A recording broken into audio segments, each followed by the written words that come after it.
oba ate obunyogovu buvaawa nze naawe olwo we gussa eno wansi ne tufuna obunyogovu obutagambika nawo we gussa eno wansi ne tufuna ebbugumu eritagambika. Omukulu yassizza jahannama akoze esi nga bwogamba nti waliwo factories zebakola nga bagisiba mashini bagisiba naye nga lwe bataamu katono nefunira ku mukka bweti ne basiba ne bataamu katono nefunira ku mukka ne basiba. Ye jahannama bataamu emirundi emeka?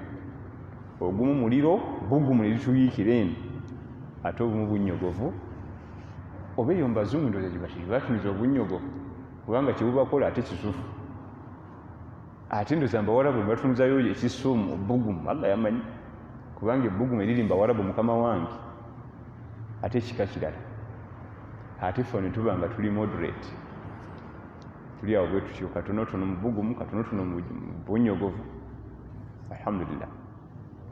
Kyabudaga nti fa inna shiddata alhar obuyitirivu bw'omuliro obw'ebbugumu min fayhi jahannama buva eyo mu nsondasonda z'omuliro jahannama buli wassa bw'ati. Ddamu hadith. عن عبد الله بن عمر وأبي هريرة رضي الله عنهما عن رسول الله صلى الله عليه وسلم أنه قال إذا اشتد الحر فأبردوا عن الصلاة فإن شدة الحر من فيح جهنم. Naye ekyokuba nga tukeerera essala olw'omusana omungi n'ebbugumu eringi kiri ku salaati dhuhur kubanga yerina akasana akangi nabbi n'atukkiriza tugikeereye tugigatte ne salaatu lasiri kubanga ate wala tewali kasana. Naye kati ate bw'ogenda mu winta mu nsi z'obunnyogovu bayinza okubakkiriza okugatta magalibi ne basika isha nejja ku magalibi kubanga bwe balaga wazibu. Mu nsi z'obunnyogovu buli we buziba ate obunnyogovu bweyongera kukola ki? Kubeera bungi. Kati ate basobola bakkiriza mu mateeka g'Obusiraamu ne basika isha nejja ku magalibi ne babisala lumu ne baddeeka beebikke mangu nga winta tannaako ate kusukka. Naam. عن أنس بن مالك رضي الله عنه قال قال رسول الله صلى الله عليه وسلم من نسي صلاة فليصليها إذا ذكرها لا كفارة لها إلا ذلك. وتلا قوله تعالى وأقم الصلاة لذكري. أنس بن مالك جل المدينة مورز والنبي محمد صلى الله عليه وسلم twalaba nti yamuweereza emyaka 10 yajja mu maka ga nabbi sallallahu alaihi wasallam ku myaka 10 egy'obukulu n'amalawo emyaka 10 ng'aweereza nabbi Madina n'avaawo nga alina emyaka 2 kajja kalenzi kato wavaawo musajja teyawasa ku mukyala ng'akyaweereza nabbi sallallahu alaihi wasallam teyagenda mu bizinensi mirimu okunoonya bulimo ng'akyaweereza nabbi Muhammad sallallahu alaihi wasallam. Obuweereza obutaliiko musaala obuweereza obutaliiko musaala ye nga yeetaga musaala gwa kika ky'okuwewa nabbi sallallahu alaihi wasallam ku irimu gye yasena. Waliwo omusaala ogusinga ogwo? Yajja n'ogutiya ogutagambika n'asenna irimu nakati atugasa nayo. Kati Anas bin Maliki omuweereza ono maka gano atuyigiriza bino nabbi yatugamba sallallahu alaihi wasallam idha nasiya ahadukum. Damu hadith. Man nasiya salata omuntu yenna erabira essala. Wano waliwo ensonga bbiri. Omuntu erabira essala au naama alaiha oba neyeebaka essala nemuyitako. Tugenda kugera ku bantu bamiteeke meka? Ebiri. Omuntu erabira essala oba eyeebaka nemuyitako. Abantu abo bayogerako wano bye muntu erabidde essala nga ye si yensonga emuletedde okurabira essala. Waliwo abantu abeerabira essala naye nga ye kennyini ye sababu atya naganja kusala dhuhuri eyo n'asiri kati ate agenda otuuka ku asiri neyerabira nti teyasadde eki dhuhuri. Oyo yabeera ensonga si gwayogerako, oyo yabeera athimu afuna n'omusango. n'omuntu eyeebaka eswala n'emuyitako waliwo abamu nga yafuusa ensonga okwebaka eswala n'emuyitako yeebaseleeti kati subuhi anagisala atya ina omuyitako newabawo kubanga webase mu budde nefune tukuwangula oba mwadde mu basafaari ne waliwo abamu nga ye yennyini ensonga y'okuyitwako eswala n'atula ku ntambi z'ebifaananyi ku tv nabeera ku ssimu n'atakulatakula watisaapu najja yeebaka leeti oyo essola bwe muyitako afuna omusango si gwe twogerako wano. Nabbi sallallahu alaihi wasallama essola yamuyitako lumu olw'otulo essolatu subh mu hadithi ya abi qatada al-harith bun rib'i al-ansari ng'atunyumiza mu safari yaabwe gye baalimu nga bava mu talule Khaybar kumpi ne Madiina natuukawo wakati wa Madiina ne Khaybari Kampala jinja. Nabbi sallallahu alaihi wasallama yali abaze nti bagenda kuyingira Madiina olwo bwe basimbula e Khaybar.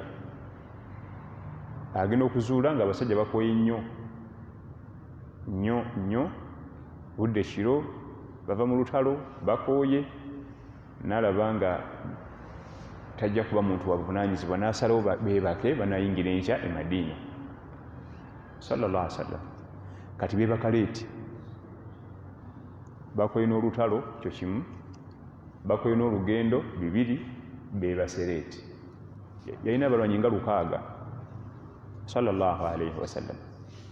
N'agamba Bilal bun Rabah radiyallahu anhu yeteebaka kubanga bajja kuyitawo yeye asule nga atunula asule okwaziina bazuukuke aneebaka enkya wabula ne Bilal totwamubba tebasobola kuzuukuka okujjako shiddatu shams ng'enjuba esusa okwaka nga batuuyanye nnyo zisawa nga 3-4 enkeera emisana. Ekyabazuukusa ntuuyo ez'omusana ogutagambika yayawukana Allah basajja bagenda mu 600+ nga bali mu ddungu bonna beebase teri awulira n'ogu naye nga mulimu Nabi Muhammad sallallahu alaihi wasallam, mulimu Abubakar, mulimu Umar, mulimu Uthman, mulimu ne Ali radiyallahu anhu. Naam,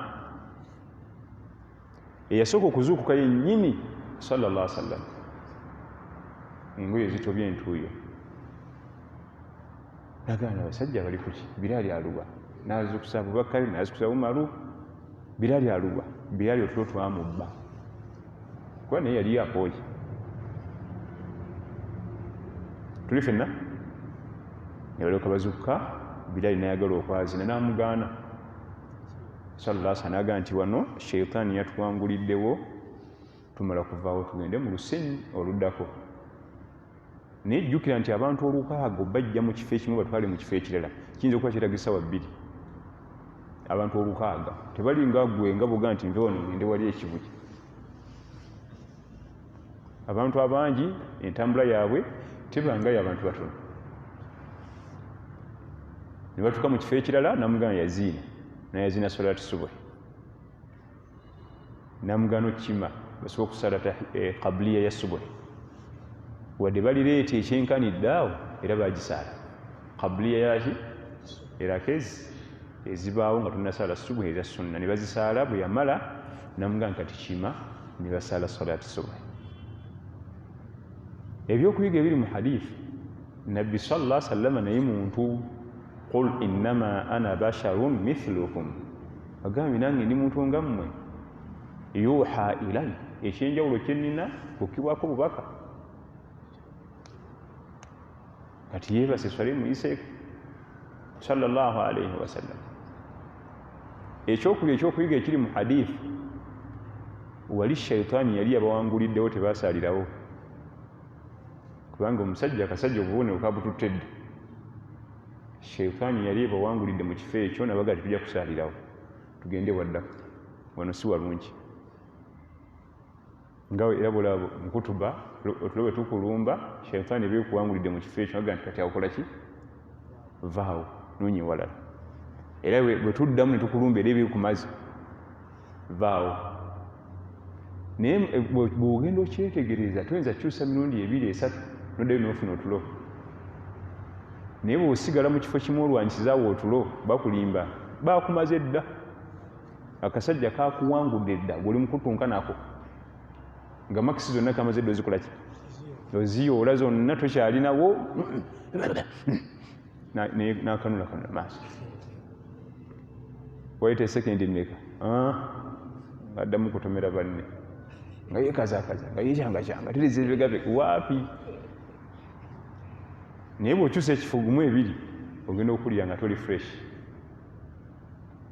tuli fenna ekyokusatu kyetwega mu hadithi eyo obutaleka laka 2 eza subuhi kubanga mu kaseera ako baali leeti nnyo ekisusse si bwe guli wandibadde oga nti bannange okumanya tususse okusaala okusuuka leeti era akezo byokka tuzikoleki tiyazireka nekyokuna kyetwega mu hadithi obusaasizi bwobeera nga amiiri imaamu waffe abantu basaasire tewali yagamba nabbi sallallahu alaihi wasallam abasajja nobakooye ye yabalaba naga nti nga ndabanga nyinga abantu bano nakyusa aga nti katugenda kwebaka tujja kuyingira enki Madiina abantu bonna bye yalina sallallahu alaihi wasallam baali beetaavu okutuuka eka kubanga Khaybar yatutabukako twabala birala n'atutabukako n'atuwanvuwako nabbi yali amanyi sallallahu alaihi wasallam mu nnaku 3 nnya ajja kuba mezi Khaybar okutuuka eri obusajja nga si bwangu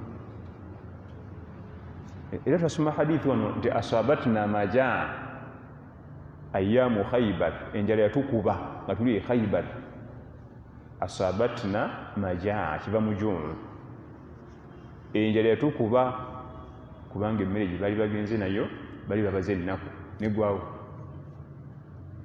ng'olutalo tulugaanyi omusajja batutawanyanye Khaybar engeri ekitundu gye kyakulamu n'amasamba ge baalina ag'entendi nga beekweka muli nga si bangu paka we yalagira bagateme sallallahu alaihi wasallam naga nti ebyokulwa n'obusajja tutoke tubiveeko tuteme ensamba zino zike ku ttaka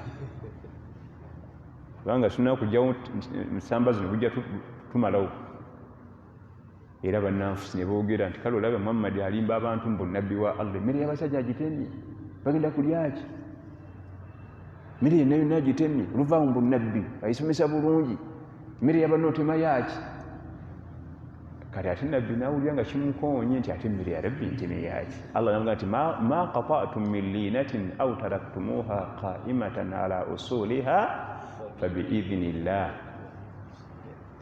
byonna byotemye ne bikka ku ttaka oba bisigaddewo ekyo kikoze ku buyinza bwani teweeraliikire bannanfuusi baabitambuza oyo mbu mulungi oyo mmere yaba noogitema mulungi gaani oyo nze nga nzikiriza oyo nabbi n'awulira nga basajja balina poyinti mmere abantu otema emmere y'abantu banaalyaki Allah n'amugumya nti olutalo lubadde buna kutambula luti beekwekanga omwo ne batukuba beekweka omwo ne batukuba aga nti emisiriso gegike ku ttaka tubalabe bulungi mwerule wano wonna naye nga bumanyi era ebyolutalo si byonna nti baabitema birala byasigalayo ma qata'tum min linatin aw taraktumuha qa'imatan ala usuliha fabiidhnillah waliyukhziya alfasiqin waliyukhziya baba ono ne bafunyemu mukisa kwogerera mbu laba nabbi wammwe wuuyo ati mmere ali mu kutema mmere y'abantu banaalyayi era omulabe bwatu bwabeera olubeerera abakuku yeekwasakwasa omulabe wo afuna bwe kati n'alinnyira okwo n'ayogera eduniya y'ebigambo kati baagamba nabo ne bamatira omusajja alina poyinti batuumava okulabwa nam kakati ekituleeseza kisa eno eya abi Qatada gyatunyumiza webasala salatu subuhi leeti kyenjagadde mu hadithi eno basaala salaati subuhi leeti si be baali ensonga y'okusala leeti, mbeera yebatubukako safaari zentalo bakooye beebase leeti. naye ffe ebiseera ebisinga tusala salaati subuhi leeti nga ffe kennyini ffe sababu. Ttiimu yange esamba leero siyinza kwebaka nga sigirabye neebaka leeti, ffe sababu. Wali akatandika butandisi n'atula amala omumalako neebaka leeti, waliyo bino waliyo bino waliyo bino.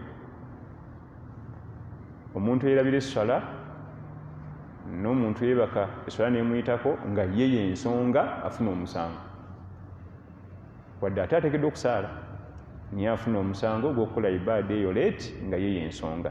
Ne waliwo omuntu yeerabira esswala nga kizze buzzi n'agyerabira nga ye kennyini si yensonga, n'omuntu eyeebaka nga yeebase mu budde butuufu asobole okuzuuka okusala esswala mu budde obutuufu naye n'ayitawo, abo tebafuna musango. Tuli fenna nabbi n'agamba nti man nasiya sala, omuntu yenna yeerabira esswala falyusalliha idha dhakaraha, agisaale waba ajjukiridde, ye kafaara gwe mutango gwayo.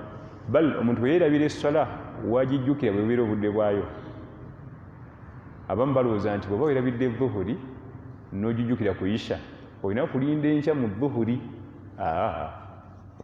Akadde k'oba ogijjukiriddemu ke kaba akaayo mu kaseera ako. N'omuntu bwe yeebaka esswala n'emuyitako waazuukukira ke kaba akadde kaayo. Bantu bangi nnyo balowooza nti bw'oba wagyerabidde n'ogijjukira olinda akadde kaayo ne kakola ki? Ne katuuka. Falyusalliha idha dhakaraha, gisaale oba ojjukiridde wonna, oba gisaale oba ozuukukidde. N'asoma etteeka lya Allah nti wa aqimi salata lidhikiri, wa aqimi salata lidhikiri, yimirizaawo essala. Essala bwe wagyerabidde ogijjukira oba ogiyimirizaawo. Ddamu hadith. عن أنس بن مالك رضي الله عنه قال قال رسول الله صلى الله عليه وسلم من نسي صلاة فليصليها إذا ذكرها لا كفارة لها إلا ذلك. لا كفارة لها إلا ذلك. تينا mutango mulala okujjako ogwo okwokugisaalawo oba ogijjukiridde. Naam. وتلا قوله تعالى وأقم الصلاة لذكري. نعم. ولمسلم من نسي صلاة أو نام عنها فكفارتها أن يصليها إذا ذكرها. نعم تجين الماس. عن جابر بن عبد الله رضي الله عنهما أن معاذ بن جبل رضي الله عنه كان يصلي مع رسول الله صلى الله عليه وسلم العشاء الآخرة ثم يرجع إلى قومه فيصلي بهم تلك الصلاة. جابر بن عبد الله صاحب رسول الله صلى الله عليه وسلم الأنصاري يومسجى والنبي ومكبر صحابة بمدينة atunyumiza nti Muadh bun Jabal imamu al-umma imamu al-ulama omukulembeze w'abanyi ba umma eno Muadh bun Jabal era naye munnamadina omuvubuka omuto yakola obwa imaamu mu bifo bingi. Muadh bun Jabal yasooka nakola obwa imaamu Quba, nave Quba bwe twawamba ekibuga Makka nabbi n'amuappointinga e Makka okubeera imaamu waayo, naye nakolayo obwa imaamu. Ate oluvannyuma n'amugjayo n'amuwoleza e Yaman era naye nakolayo obwa imaamu. Omuvubuka ono Muadh bun Jabal radiyallahu anhu, ate ku mulembe gwa Umaru bun al-Khattab radiyallahu anhu n'amuwoleza e Damashq mwe gye muyita Damascus e Syria, naye nakolayo obwa imaamu. Kiki ekimuleeta okukola obwa imaamu buno bwonna mu bifo bino? Yali mumanyi faqihun, nannyini fiqhi, ate nga muqri'u, musomi wa Qur'an. Muqri'u aba musomi nga mulimu n'amateeka gonna. tuli fenna yali amanyi halal ne haram amakulu amanyi fiqhi ayawula wakati wa haram ne halal ate nga amanyi Quran al-Karim ng'ate alina handling kubanga abantu abo bakulembera oteekeddwa okuba nga olinamu muli ekitendekya omanya bwe bakwata abantu empisa obukakkamu tuli fenna so si kuva buva eri oba ogoledde ono oba ogoledde oli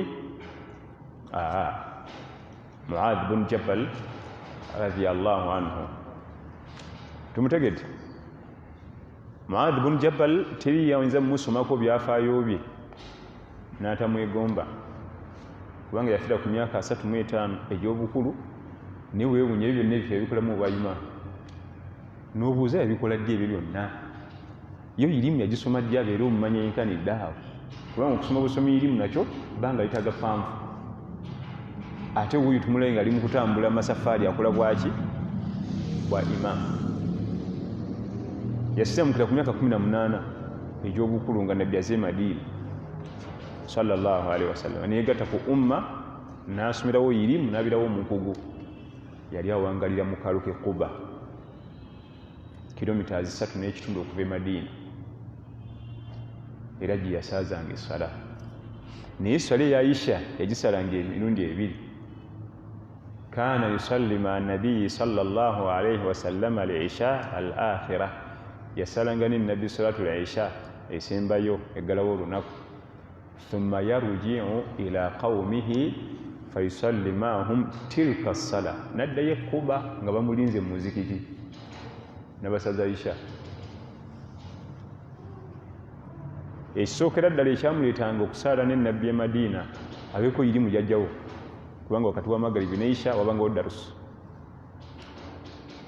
nabyo n'abifuna n'addayo eka nga bamulinze n'abasaaza salaati al-Isha kubanga yali imaamu waabwe ekyokuli kye tuyiga mu hadith kwe kuba nti jawaz kikkirizibwa imamatul mutanaffil ala al-muftaridi imamatul mutanaffil imaamu akusaaza ng'asala sunna ala al-muftaridi gwe basaaza ng'asala farada kubanga Muadh bin Jabal yalinga amaze okusala farada eyiye ya Aisha eri wasoose kati ng'enaaba asala sunna kubanga esswala ebeera egi mu lunaku bw'osala magaribi ebe boddamu ky'obuzzimu eba sunna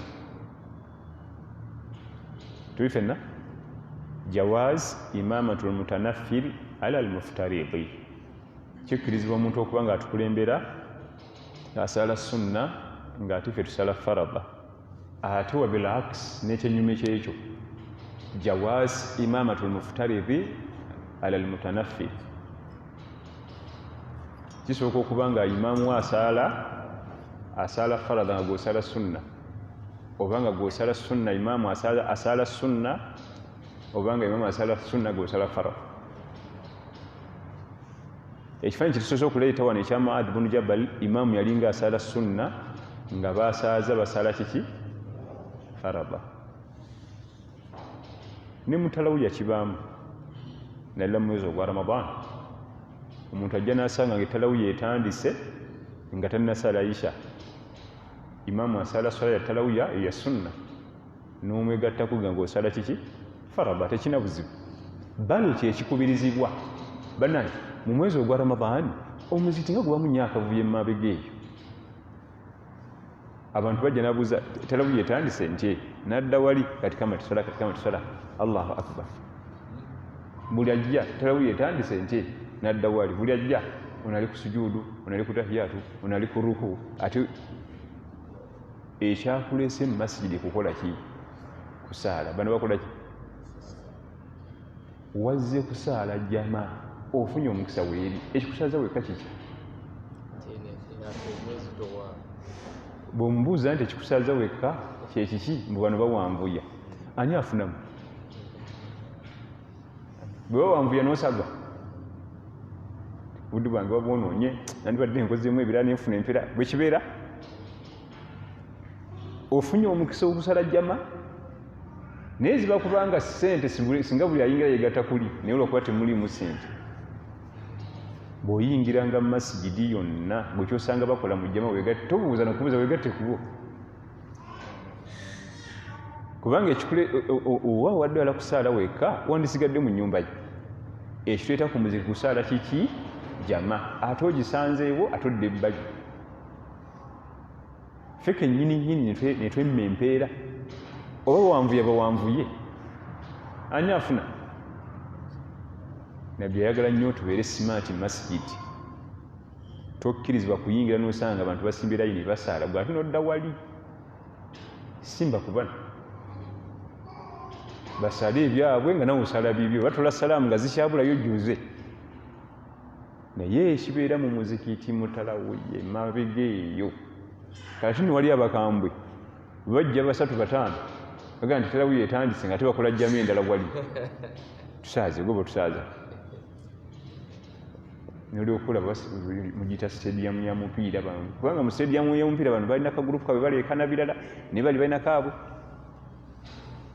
ekyakuleese kusaala jjama omukisa weeguli yiyo weeri weegatte kubali wadde imaamu asaaza swala ya sunna nga gw'osala farada tewali buzibu tuli fenna twaliko ebuwala bweyo nga tusoma netugenda okusaala swalati subuhi nga tukereeye bino byenalaba twasanga omwami omusudaani twali abantu 4 twajja 3 tusangemu omwami mu sudaani muyizi tumumanyi ng'asaala kakati kuliko mu Nigeria ne mu Uganda n'omu Saudi nze nali namaze okusaala nga ntudde awo yono kyeyakola bwe bajja ne basanga omusudaani ng'asaala ne bayimirira mu mugongo gwe omu Nigeria n'omu Saudi bonna nga mbamanyi soma nabo mu kibiina kimu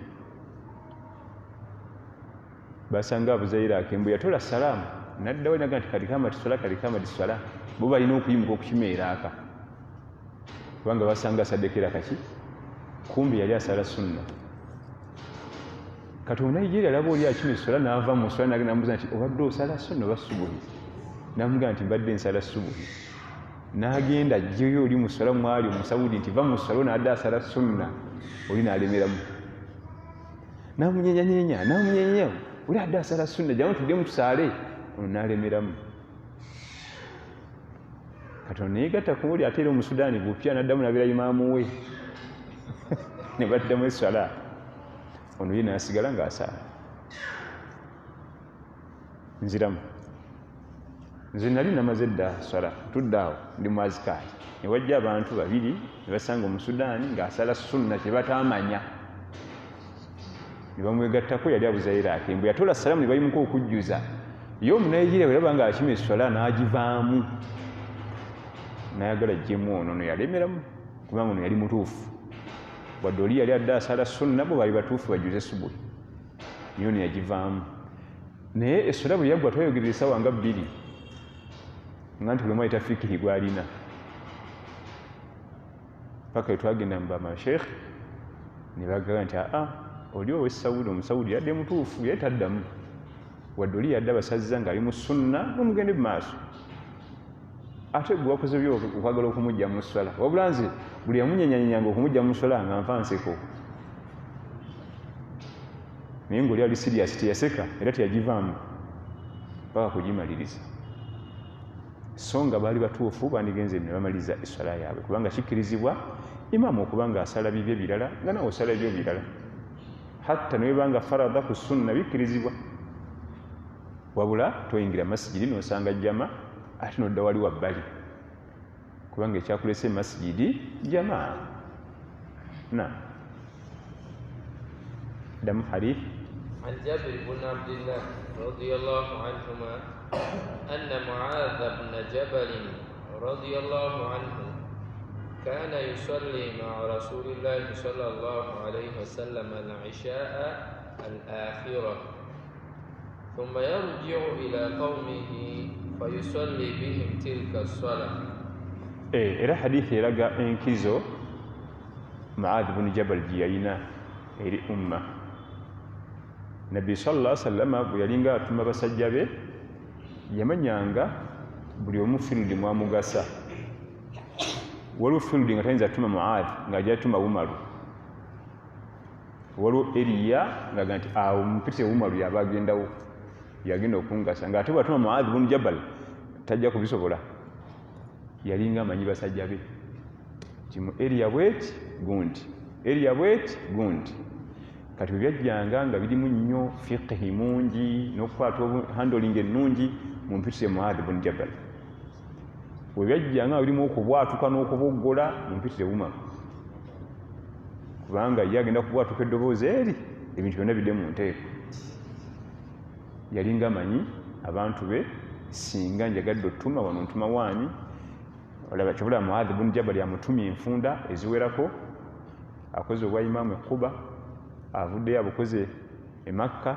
Ye imaamu yasooka okulondebwa e Makka, ye imaamu yasooka okulondebwa ku nnyumba ya Allah we Makka. Woolaba bano Basudaisi we bali kati, baseekawo Bashurayimu be bali essaawa zino, yasooka okusaazaawo esswala nga imaamu mulonde ye Muadh bun Jabal, ng'alina omwazinyi we bamuyitanga Abu Mahdhura radiyallahu anhum jamia. Naam. عن أنس بن مالك رضي الله عنه قال كنا نصلي مع رسول الله صلى الله عليه وسلم في شدة الحر فإذا لم يستطع أحدنا أن يمكن جبهته من الأرض بسط ثوبه فسجد عليه.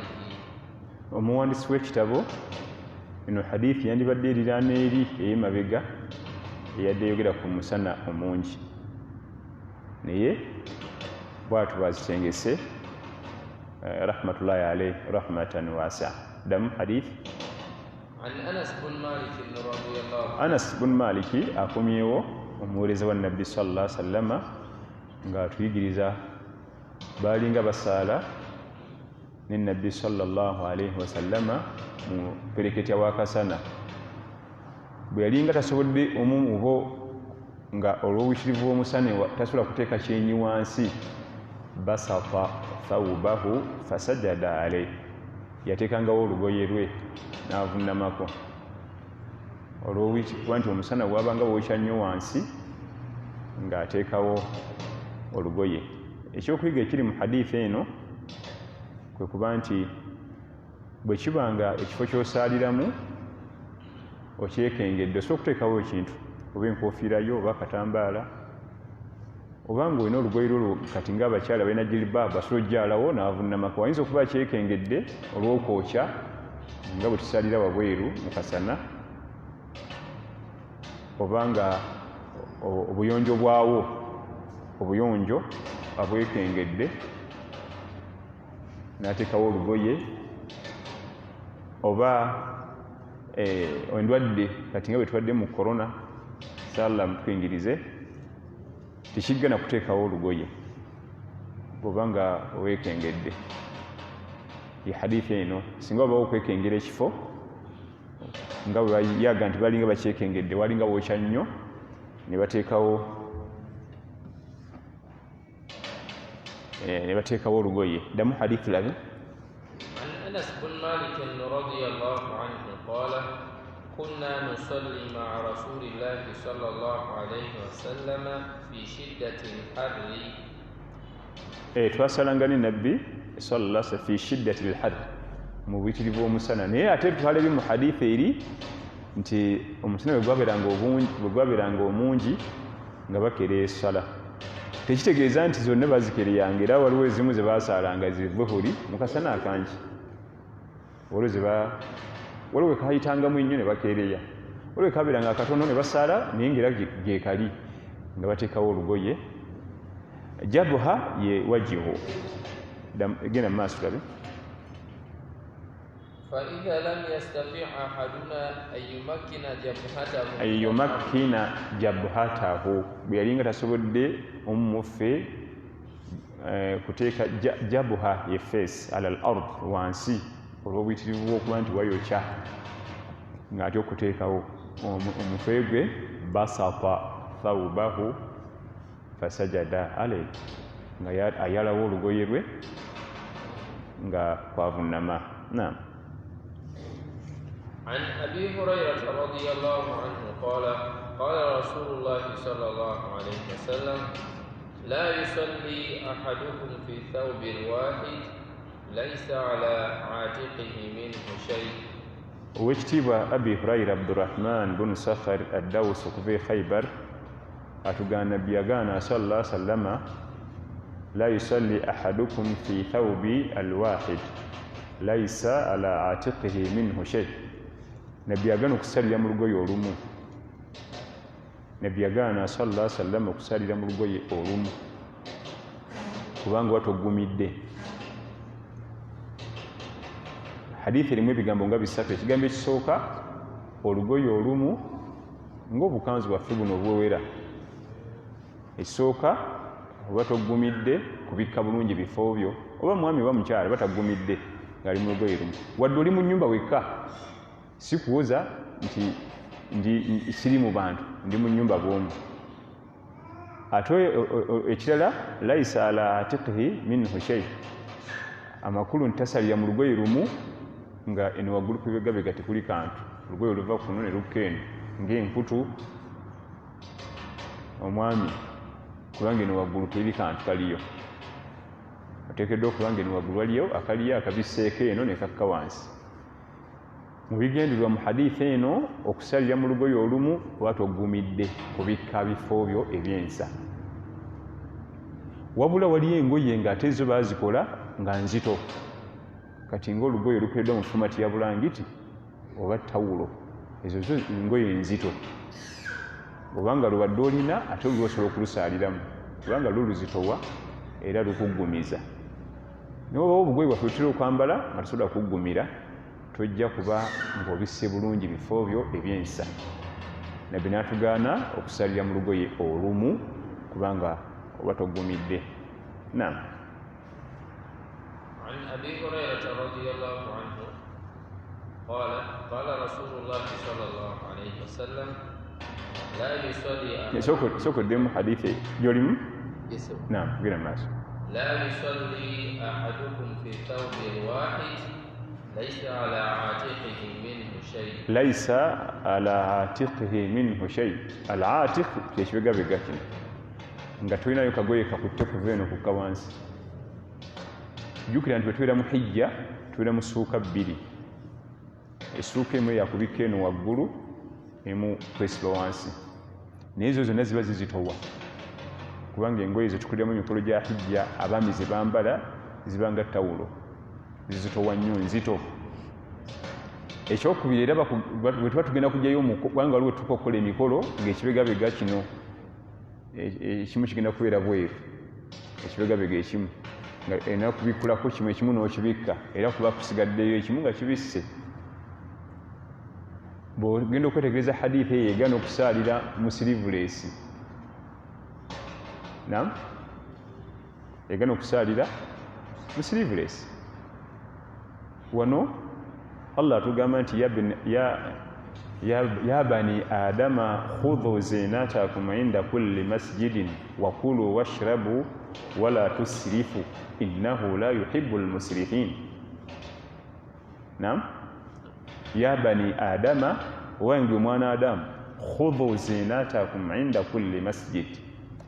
Bw'oba ogenda ku masjidi okusala teekako ebyokwewunda, yambala osseeko n'ebyokwewunda. Khudhu zina, azina byebyokwewunda. Inda kulli masjid, inda kulli sala. Togenda mu maaso ga Allah nga tulabise bulungi. Naye bagamba nti weetegeka ebyokwewunda eby'omwami, so si ate kusala layini osseeko n'ebyabakyala, kubanga okuteekako ebyokwewunda by'abakyala biri haramu. Khudhu zinatakum ay Qur'an, suratu A'raf. Ya bani adama khudhu zinatakum inda kulli masjid. Kyategeeza inda kulli masjid, inda kulli salah. Bw'ogenda okusala ku muzikiti labika bulungi. Naye agala kugira mu sleeveless, oza atuze mu gym ya boxing. ekyovulo kijjudde nankani byabamakanika azze kuyimirira mu maaso ga Allah. Naye nga singa adde alina sisinkana boosi we tayinza kwambala bwatyo. Aziina kyebategeeza mu ziina kulabika bulungi kubanga ogenda kuyimirira mu maaso ga Allah wo omulezi wo. So si ate n'abakyalo bagamba nti khudhu zinatakum, tebategeezamu ate ziina ez'omukwano, kuwanika ku liiso, kuwanika ku mimwa. Ziina ez'omuswala ndala, ebyokwewunda by'omuswala birala ku byokwewunda by'omukwano. Naye kikubirizibwa omuntu agenda okusaala n'alabika bulungi, sanirira, yambala engoye ze ennungi. Era kikubirizibwa okuba nti oba onojja okusaala kati nga ku bannaffe bakola emirimu egy'okutuyana abeerewo n'engoye endala ez'essala. So sigenda mu dhuhuri yenna atonnya addugala, ovulo kijjuddemu bigiriisi. Kale wadde mulimu giriisi, wuzu luba lulina wuzu kubanga giriisi n'ebifuutafuta tebimalako wuzu, naye erabika bulungi. Allah tugende nti khudhu zinatakum inda kulli masjid wakulu washrabu, mulye munywe, wala tusirifu innahu la yuhibbu almusrifin. Ekigambo israfu mu Qur'an kijja nga kitegeeza kudiibuda mu byakulya. Ekigambo israfu mu Qur'an kitegeeza mu byakulya, ate tabdhir kitegeeza mu maali, okudiibuda emaali.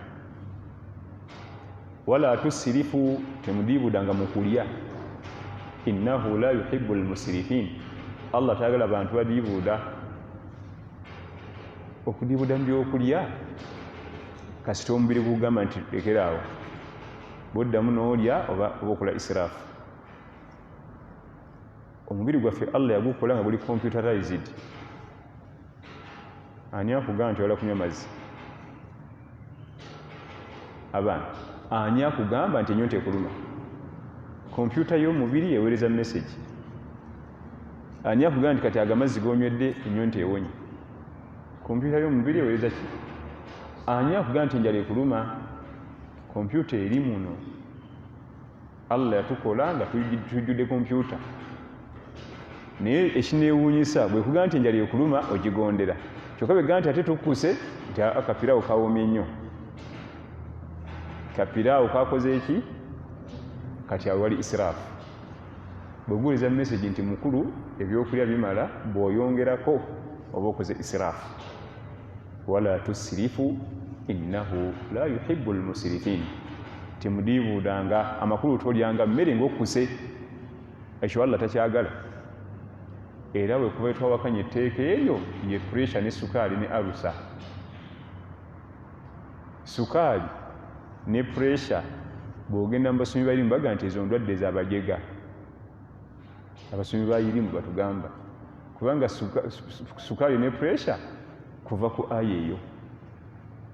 Omubiri guweeza message nti mukulu lekeraawo bimala, akuka ye sukaali ne pressure. Ka ye sukaali neki ne pressure. Naye singa omubiri guweeza message nti obange nti lekeraawo nti ekituufu n'olekeraawo, insha Allah sukaali ne pressure ate bikugenda kuyita. Naye kasita twava ku tteeka eryo tukola nnyo israfu mu kulya, ne tudiibuuda mu kulya, ne tumaliriza nga tufunye agalwadde agava mu kulya. Tuli ffenna endwadde zaffe ezisinga zonna ziyitira nnyo ziva nnyo ku kantu ako, kubuuka ku puroguramu ya Nabbi sallallahu alaihi wasallam. Wakulu washrabu wala tusirifu, okulya mulye, okunywa munywe. Naye kompyuta bwegamba nti lekeraawo, lekeraawo. Ate nno mu kunywa tutera ogigondera. Era bakubuuza twongeremu ku tuzzi nti alhamdulillah ennyonta ewonye. Twongeremu ku tuzzi, ennyonta ewonye alhamdulillah. Kaakati ate bw'ojja wano mu Afirika ne gujja bagira kubanga ebyokulya ebimu tubiraba mu bukulu. Tukulira mu bwavu, okulya kako ku yidi, okulya kanyama ku yidi, ka basimati ngako ku yidi. Kati ate akasente n'ojja okafuna nga gwe weetolirako wano mu nsawo, ne gujja bagira. bw'ogenda mu bali abasajja abeeru omwana yaba yabikuliramu era alyako bwe kati kubanga tewali kipya akuliddemu ebyo buli kanaku bibira bijjuddemu firi naye ffe tukula situbiraba tukuze tulina amaddu gaabyo tuli fena wano waffe mu Africa okukwata amenvu apple n'obiteeka ku mmeeza nti bibeerewo nga biwezawo essaawa ate eri mu beeru babiteekawo ne batya buti kuvunda kubanga ayinza okuyitawo n'ali omunwe gumu mu 10 hours ng'ayiddeko omunwe gumu gwokka wane waffe tebiweza essaawa wandibadde mulira ennaku ennya bigwira mu 1 hour kubanga tubirabye mu buki mu bukulu eri baba babimanyiira kati mu byonna byonna ekiri mu aya muno mulimu ensonga ezisukka mu emu khudhu zinatakum inda kulli masjid oba ogenda ku masjidi okusaala weetereeze olabike bulungi ogenda bayina yadayi la ogenda mu maaso ga Allah ekyokubiri okulya n'okunywa olwokuba bino okuyambako okusaala tukozesa bingi ate onafuwa bunafuyi omuganda naga nti omukuto ate onokukuta n'ogenda ku isha onokukuta n'ogenda ku dhuhuri onokukuta n'ogenda ku asiri tolina maanyi tolina gambuka ebyo nno bibirawo ku yiddi bagamba mbu haji waliwo haji yabiranga eyo masajja seeka mugenzi yamutunyumizanga seeka Hamza Hussein Allah amusaasire atula ku shedi ku yiddi n'alya kati abayitawo mutulira salaamu haji salaamu aleikum nga tasobola kugiddamu kubanga waddamu emmere ekoma wagira bugiza ati wayasaniza akamage nti waalaikum salaamu ekola ki ekomawo wagira bugiza ati nombuuza kati ofaaki notuuka n'okumalako emire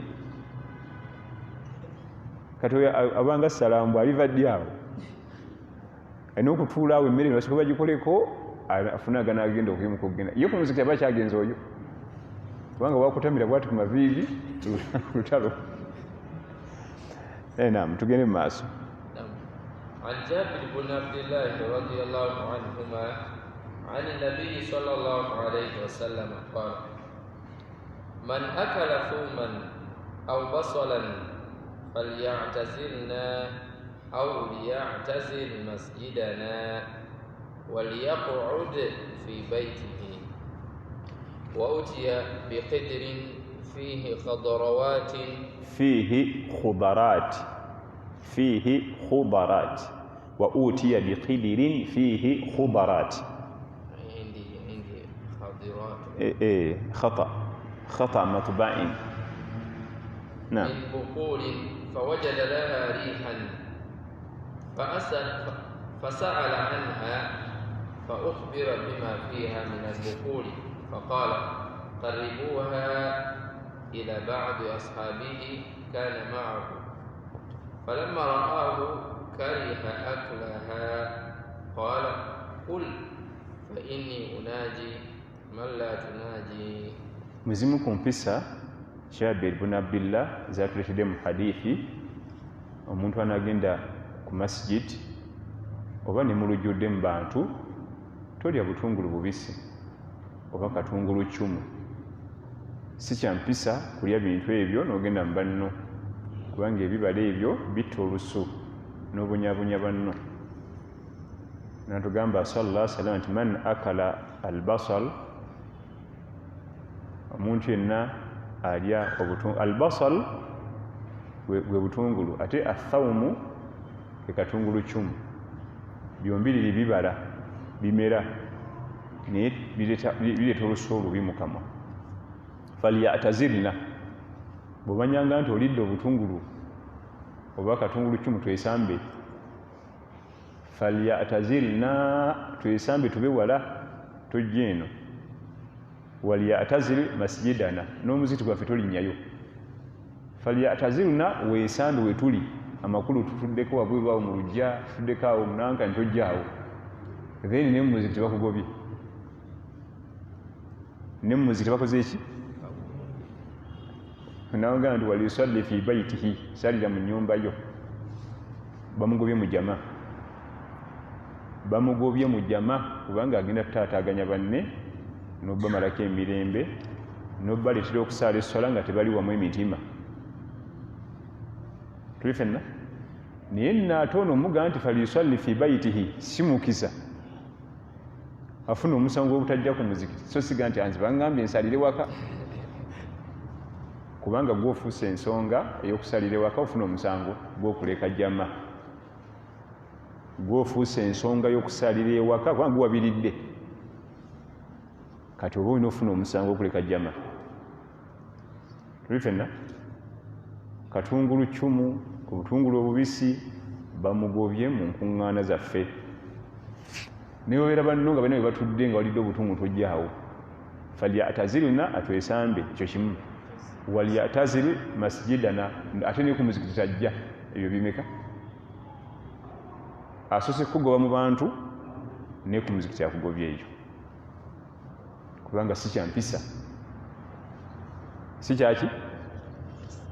Wa utiya biqidirin fihi khubarat, lumu yali ku mukolo sallallahu alaihi wasallam ne bamuleetera dish ng'erimu greens. Khubarat ze greens, naye kati jjukira nti greens omukisa gw'okuba nti mulimu ku butungulutungulu, nyaanya, bikiki, emboga guba waggulu. Nabbi sallallahu alaihi wasallam ne bamusembereza ekidishi, nawuliramu olusu lw'obutungulu obubisi, n'agaana. N'agambye yali abasavinga nti twalira basahaba bange oboowa, nze sijja kulya. Kati ne basahaba bwe balaba nabbi agaanye ne batya, ne baagala baleke, ne bagamba nti kul, mumulye, fa inni unaaji man la tunaaji, nze nsembeza bye mutasembeza. Ategeeza bamalayika, nze nsemberebwa atasemberera mmwe. Ategeeza bamalayika kubanga nabbi sallallahu alaihi wasallam ye keesi yeri special, era bamalayika ab'enjawulo. Kati malayika Jibrilu ng'ajjeewo akimanyi ki? Malayika Jibrilu ajjeewo akimanyi ki? Ye yali asembera bamalayika nga malayika Jibrilu, ate oyo yakulira bamalayika bonna. Boss wa malayika bonna ye malayika Jibrilu alayhi salam. Nagamba mwe mulye kubanga nze waliwo abansemberera ng'ate mwe tebakola ki? Ategeeza mu bamalayika ng'abo malayika Jibrilu alayhi salam n'abalala abalinanga okulabirira Nabbi Muhammad sallallahu alaihi wasallam, kubanga endabirira ye yali ndala si eyaffe. Afdalu salawatillahi wa salamihi wa barakatihi alayhi. Ekyokuyiga ekiri mu hadithi eno, omuntu alidde obutungulu ne katungulu cumu n'ebyokulya ebirala ebiyinza okuleeta olusu okuba olw'obulabe, kya bulabe okujja mu bantu, okujjako ng'okozesezza ebijjawo olusu olwo. Nabbi akugobye, era singa ojja notta ensola z'abantu bajja zikubanja ku yawmul qiyama, bajja zikubanja ku yawmul qiyama. Omuntu omuliraanye talina wasiza, obutungulu bumazeeko emirembe, asala atunudde etali kibula nti oli wano, kati atunule naati afune ku mirembe, asadde tatunudde mu kibula. Bali mubuuza nti lwaki wasala bwoti, nti fulaani ono yali anninaani nga mmazeeko emiki. Kati ekisingako obulungi tojja, beera wa mpisa. Okujjako waliwo ababulya olw'eddagala, naye nga era waliwo ebintu bye bakozesa olusu ne lukomaawo. Era nabyo nga kati nga omuntu ava okulya obutungulu bw'anuuna enniimu etera obubikka. Enniimu erina asidi mungi nnyo nnyo, eyambako mangu okusalako olusu olwo n'erugjawo olw'obutungulu. Wabula ate baganda baffe abava mu India ate bo tebatera kukosebwa, kubanga ekisooka omuzikiti gwonna guba gwalidde obutungulu. Kati bo tebatera, kati gwazze obuzzi gw'okigwako. Bwe batuuka mu muzikiti nga tebalina kibawulira ku kye bayita katungulu n'eki, kubanga bonna bakoze eki? Babulidde. Gwazzeemu obuzzi omufirika, tosobola kugusaaliramu, ogenda ku lubalaza nga tulina mirembe. Ekyo nno tekikoma bukumi kujja mu muzikiti n'eno, ne munno gw'oyangala naye waka oba onoolya obutungulu mulye ne ajati zebirabika emipiira naye bw'olyako wekka kati oba ajati nalya yekka aba ajja kuleeta obuzibu naye bwe mulya mwembi nga mwalidde ate kizibu obuwulira tuli fenna ezo mpisa z'okujja ku masigiti era muyingiramu n'ebirala abantu abalina ensususu nga nzibuzibu oluusi ensu zajja lwa bulwadde oluusi ensu zijja lwa bugayaavu mu kweyonja naye nno bannange abantu amubaga ne beegayaalira ne babeera bakyafu ne bawoza mbu bazaahidu duniya kyekireese ekyo ekitali kituufu tewaliyo zaahidu duniya asinga nabi muhammad sallallahu alaihi wasallam tabangako omusajja mukyafu mbunga enkyaca zimujjudde bwe ziti sallallahu alaihi wasallam yali musajja muyonjo nnyo nga perfume temuggwako ne wawulira ng'ewedde kaddayo n'agikima waakiri hatta ng'aliza n'okulya enviiri sinsanirire nga bagenda kima swala n'asooka ddayo azisanirire ani agenda okubeera zaahidu duniya okusinga nabbi sallallahu alaihi wasallam ffe twalowooza nti ekigambo zaahidu duniya kitegeeza bukyafu so nga ate zaahidu duniya kitegeeza tarik ma la yanfau fi l-akhira okuleka ebitagenda kugasa ku akhira kikyokka so si kukyafu wala talisanirira ku kirevu talisanirira nviiri talikwatako ku petrolium jeri neyesaaba ekigere nga wakitunuddeko oyinza okulooza oba ye kasasiro bwomugamba baga nti kati kuno ku duniya kuliko kalungi ki obulamu bwaffe tulala akhira yokka akhira gye tubala nosaasira omwana ffe omuwala gwe twamuwa noyebuuza awangala atya naye zahidu duniya olubeerera tewerabiranga nti omukulu wa zuhudu ye nabi muhammad sallallahu alaihi wasallama tabangako omukyafu yali musajja muyonjo nnyo wuuyo n'obutungula weewunya okusalawo okuleka greens ku mukolo ssebo zirekeka naye nga atya alina okukuuma ensa ze sallallahu alaihi wasallama si kulwa olwokuba mwalimuko ku butungulu obubisi n'awulira akaswako yabireka asobole okukuuma ekitiibwa kye sallallahu alaihi wasallama ate nga ye bamalayika nga bwe tugenda okulaba mu hadithi eddako ddamu hadithi عن جابر بن عبد الله رضي الله عنهما عن النبي صلى الله عليه وسلم قال من أكل ثوما أو بصلا ثوما يكتungulu chumu basalan bwe butungulu فليعتزلنا أو ليعتزل مسجدنا فليعتزلنا tugenda kitegeeza butajja we tuliffe oba mu katale oba mu lujja we tutudde nga tuliwo bangi ate waliyatazil masjidana ate ne musala za jjama bakugobyeyo oba talawuya oba jjama oba jjuma waliyaqud fi baytihi waliyaqud yani waliyajlis fi baytihi oyo asigale kajja josaalira naye tugambye ekyo okifunamu omusango okusigala ewaka olw'obutungu maguwa bulidde naam wa utiya biqidrin fihi khudarat wa utiya biqidrin qidri ye dish khudarat kijja khudarat kine enjatula nyingi waliwo kijja nga kiri khaburawat era bategeeza mu greens naye awo mu hadisi kiri khudarat bamuletera ekidishi ku mukolo gwe yaliko sallallahu alaihi wasallam nga mulimu greens naam fawajada laha rihan yawuliramu akasu fasaala anha n'abuuza ono omuvubuka yali abagabula faukhbira bima fiha min albukuli ne bamubuulira mixing eyalimu bukul ye mixi mulimu emboga mulimu obutungulu mulimu katungulu kimu mulimu nakati nebiki ebirala webityo waliwo bya mixing awo ne kawo tabira mu greens yani agenti kawo yagira mu greens ukula obutula tugende mu maaso faqala qaribuha bukul ye mix bukul ye mix y'obutungulu n'emboga na biki ebyo wa green obwo webityo nga bemikisinze naam فقال قربوها إلى بعض أصحابه. ono omulenzi yali asaavinga yamuwulira ekika kya mikisi n'akoonako nti mulimu ku butungulu naga nti qaribuha ebyo bisembereze bali basajja bange bali zendeka. Naam.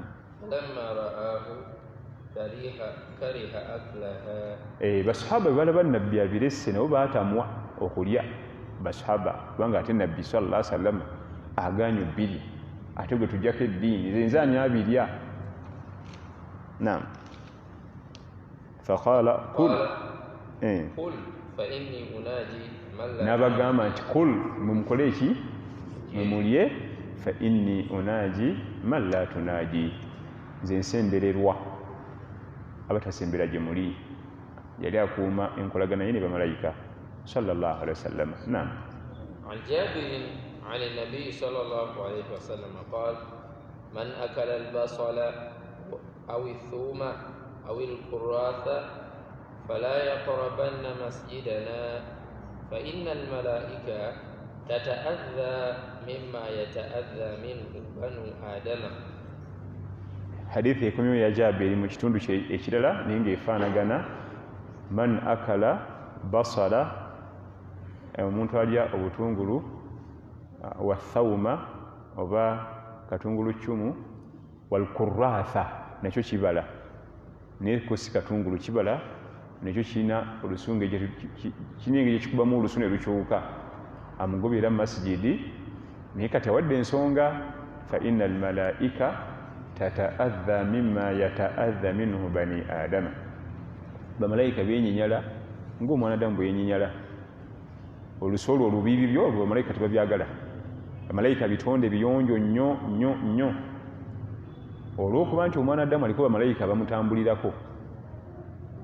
olaba ebibegabega bino ebibiri bino okubeera 50-50 nga toli booti waliwo bamalayika bakibalansinga n'otatambula booti n'otambula nga eva 50-50 era bwekakola bwe kati okawulira nozza waliwo bamalayika bakola ekyo nga gwe kubalansinga otambule ng'oli 50-50 ebibegabega. waliwo bamalayika abakuba tooki wansi wogenda okutambulira olime kuba mayinja ebigere era ng'onookuba bavaawo n'olikuba ejjinja ekigere nekiyulika ne bakomawo. waliyo abawandiisi kiraman katibin abawandiika ba supervisors bo bali awo nawandika bibyo ne bibyo.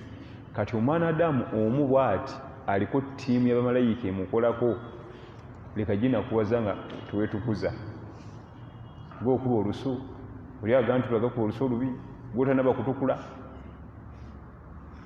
obuyonjo kikulu nnyo. fa inna almalaika tataadha mimma yataadha minhu bani adama. bamalayika benyinyala ebyo omwanadamu naye byenyinyala nga bolaba ekifo nga kikyafu kyafu tonja nakulinnyawo na bigere n'okyenyinyala naye bamalayika bwe bali benyinyala nnyo bal bo batusinga nako kubanga bo bayonjo nnyo. yene bamalayika nga batusinga ebintu bingi. okutereeza ennyiriri tetugenda benkana okutereeza ennyiriri ezo byatereeza ennyiriri mu sekendi egi eza bwe ziba ziteredde nga malayika Jibrilu alayhi salam agenda kwogerako ku asembo bonna basimba bamalayika malakul mawutu ba Israfil bonna basimba naye ba sekendi ki faridi ng'eteredde omukungu najja n'alinnya ku olotaagi nawa speech Jibrilu alayhi salam. batereeza ennyiriri bayonjo bakwasi ba budde yusabbihuna allayla wannahar la yafturun batendeza Allah kiro na misana tebakoowa. mu bitendo byabwe temulimu nti nkooye mu bitendo bya malayika temulimu kukoowa. kati hadithi eno atuwadde ensonga etuganyisa okulya obutungulu obubisi katungulu cumu ne kurratha. kurratha sikimanyi mu Luganda nakyo kibala naye kiwooma naye lwakuba kikuba akaswa kaki akabi bwoba okiridde. ate waliyo ebibala Allah byakola nga byo bwoba obirya bikuba akaswa akalungi kati ng'entangawuzi ng'omujaja omuntu aba n'ojja ogayo ebikoya by'omujaja noyogerako ne banno tebaagala omale noli entangawuzi bulungi n'ogigaaya n'ojja nonywa ne banno tebagala okole ki oba okuba akaswa kaki ebyo ate tebina buzibu bikkirizibwa naye butungulu cumu katungulu simanyi akoze atya ebyo ebiti ebyo n'ebirala ebiyinza okukyusa olusu era kyobalaba oba obiridde olina okusenya ate okusenya tekumala n'okozesa n'ebyokulya ebirala ebiyinza okugjawo olusu mu mpisa z'okugenda ku masigidi mulimu okuba nti towonya bubi wadde akonye ku butungulu wano neenawo obuyonjo kyokka nno obuyonjo bw'okunaaba n'okutukula n'obutakuba lusu lubi buli nnyo mu bugirita shavers bwebusinga okufiira oba okutereerera bwe lwotereza shaving kizibu nnyo okuba nga olina akantu n'okuba nti oli awo banno beesittaza naam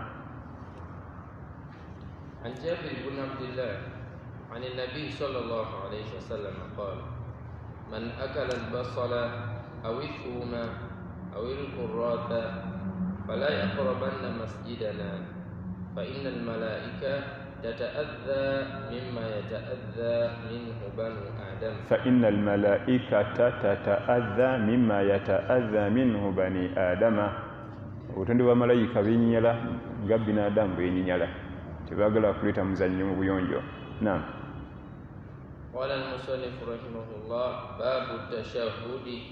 باب التشهد إن شاء الله gye kutandikirako baada ramadan darusi yaffe inshallah egenda kuyimirira ila ma baada ramadan erina kuyimirira wiiki 5 sunday 5 ramadan sunday esooka nga ramadan ewedde nga tuddamu tukoleeza inshallah esande ejja olw'okubeera 11 12 ate ennaku zibuusibwabuusibwa okubeera mu mwezi ogwa ramadan nze mu ramadan sikola darusu kubanga abatusooka balongoofu mu ramadan bayimirizanga darusu ne baddamu obudde ne babwa quran al-karim basobole okukola khatima okumalanko quran emirundi ekisukka mu gumu ate ffe abaddako abagamba tuli ku nkola ya salafu mu ramadan ate darasa ziba nsufu obungi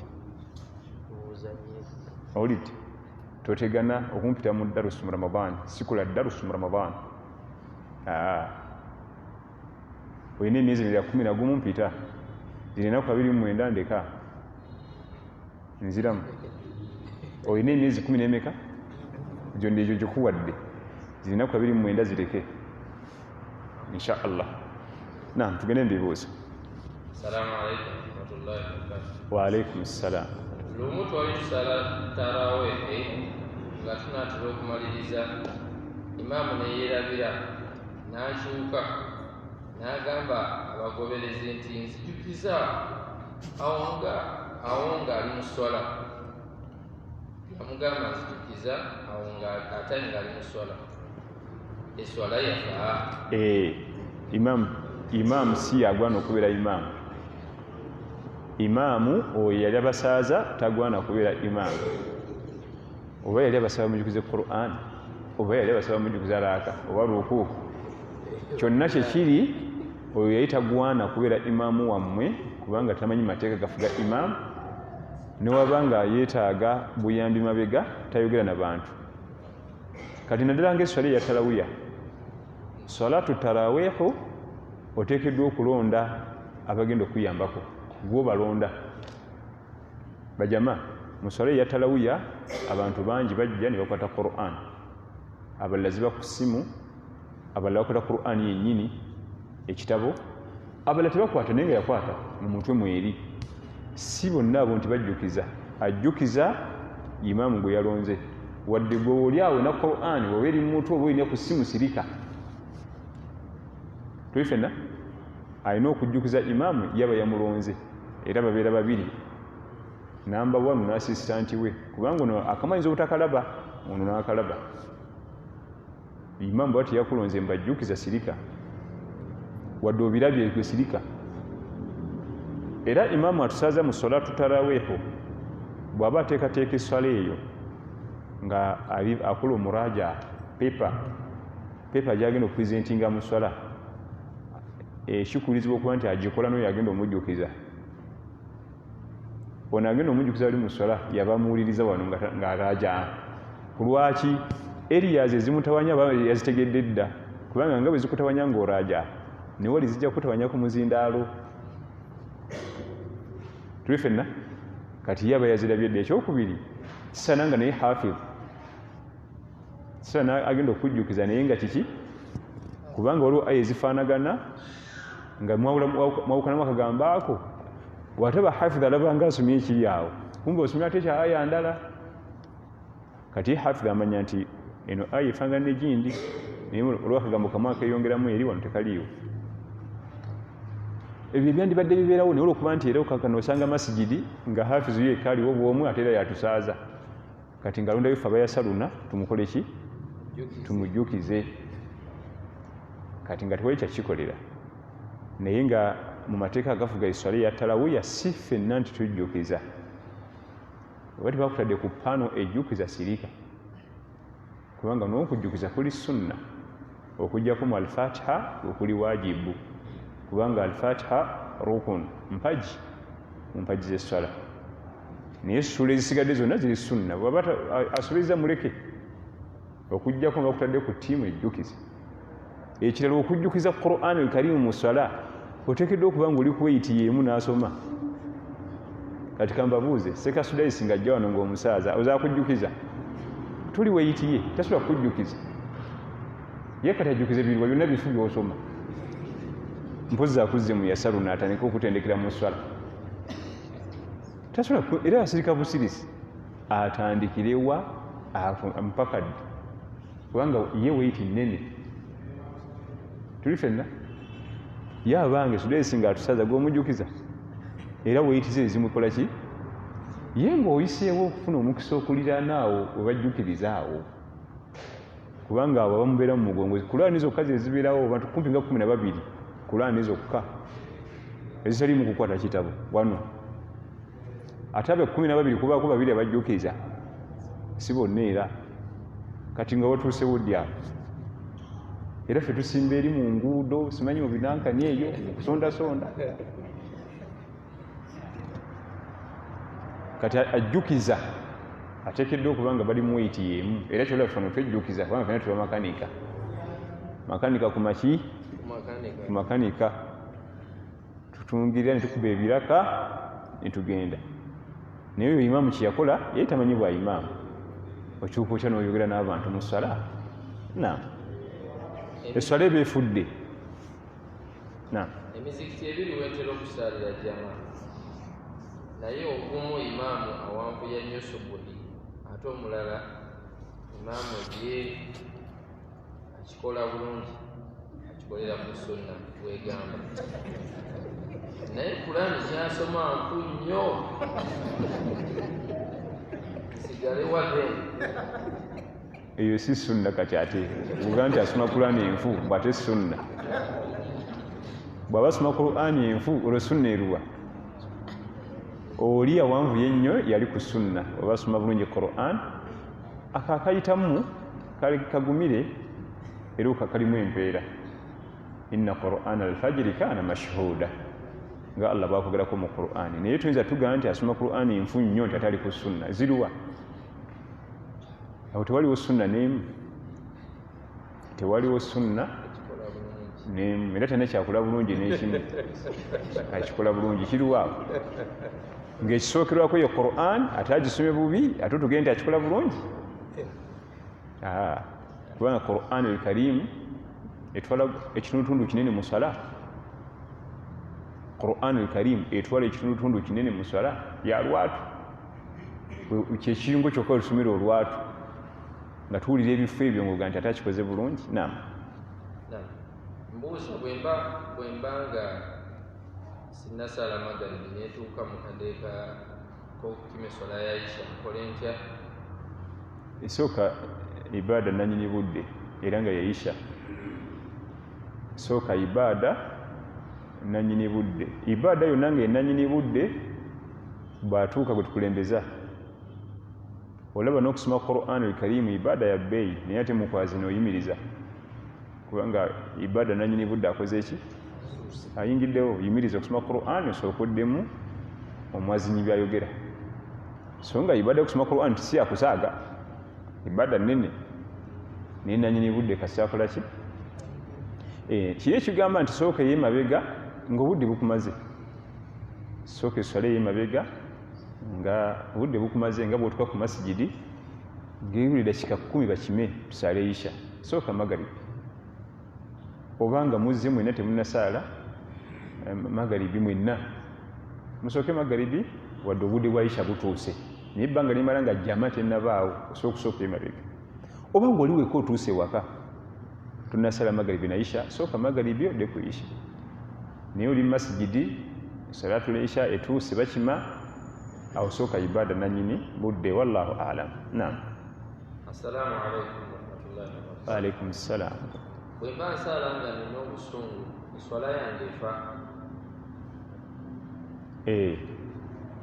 Ebimu ku biseera bye tutayingiriramu swala obusungu, ebimu ku biseera, waliwo ebiseera ow'ekitiibwa Sheikh Saleh bin Fawzan al-Fawzani hafidhahullah abireeta mu kitabo kye kye bayita Mulakhasul Fiqhi, ng'ebiseera ebyo olina okulindamu okusaala.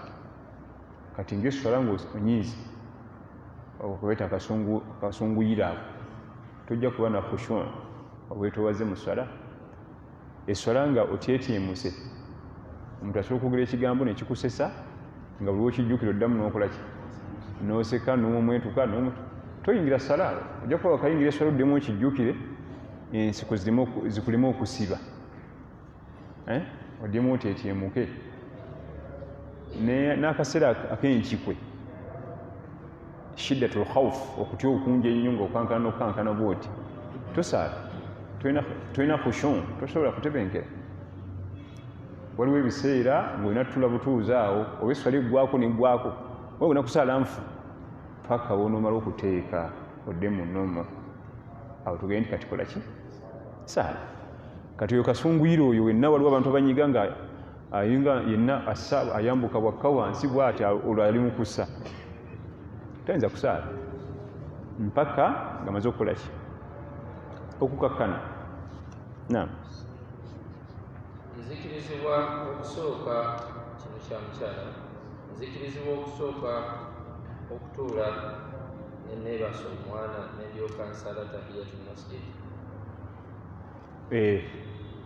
Bwe kiba nga kijja okutebenkeza ng'omwana akaaba, tewali buzibu. Bwebanga akaaba nga bw'onoosala era tojja kutebenkera olw'okukaaba kw'omwana, naye nga badde mu mbeera yakwebaka, sooka omumalirize olyoka ogisaala.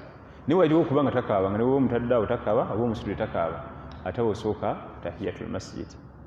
Abakyala balina ennamula nnyingi ku baana. Wali okyegendereza nti mu jjuma mubeera mu kutuba nga obwana busirisi, naye kati baga nti kati kaamati swala, n'olyoka owulira amaloboozi akafuutuka eyo, kubanga bayimirira ne bamuteeka wansi. Situla omwana, era bwaddamu n'akaaba, kwata omwana afuluma wabweru, kubanga ejjuma tekakata ku mukyala. Ejjuma teri waajibu ku mukyala. Kwata bbebi w'omutambuze aleme kwetikka muzikiti, kutawanya basaaze, atawanya n'ensoma ya imaamu yennyini. Ne mama yennyini ne bamugyamu mu swala n'alemwa, omwana nga akaaba. Tambuza omwana, bwe banaamala okusaala oba n'ofuna akusulirako, osala evvuhuri. Tekirina buzibu okusinga okumalawo omuzikiti gwonna. Ate era newebeera jama azze kusaala isha, magaribi, subuyaani, era nazo tezimukakatako mu jama. Omwana era bw'akaaba era agenda atambuza omwana we. Bwe tunaamala magaribi ng'omwana asirisa akomewo akole ki? Abakyala obulamu bwabwe babagondeza nnyo obulamu. Allah ayagala nnyo abakyala abo bwe mulaba. Jama tebakakatako, juma tebakakatako. Okulabirira eka, omukyala talina wali waajibu okulabirira, si nnyina. Nti bw'atamwa kyakulya muliro, si kitaawe, si mwana we gw'azadde, byokakata kufa. Ne kakutanda n'otalabirira kitaawo, n'otalabirira nnyoko, n'otalabirira baana bo bawa kyako muliro. Bali bambejja kyokka n'abaagala bw'atyo, n'abawa ebyo byonna ne bamaliriza nga bagamba nti ate lwaki atugamba tubeere waka? Kwebyo byakutuuza mabega. Bagala kuyingira field kuyiga ssente. eyabakola yabagaye mube waqarna fi buyutikunna bannange butonde bwammwe nyumba kubanga nze mbakoze bamanyi waqarna fi buyutikunna okutula mu nyumba ku mukyala iwe kyekyebbee tebakkiriza abakoze abamanyi kambawo ekifaananyi baana bange obeera n'emmotoka emipiira gyonna ena negigwako mutandika okukola puroguramu egula emipiira egyo emipya ngaebula emyezi nga 6 naye nga jaggwako dda tandika okusonda obusente obunazaako emipiira omukyala ekyasobola okufuna sente zizaako emipiira mu dakiika 10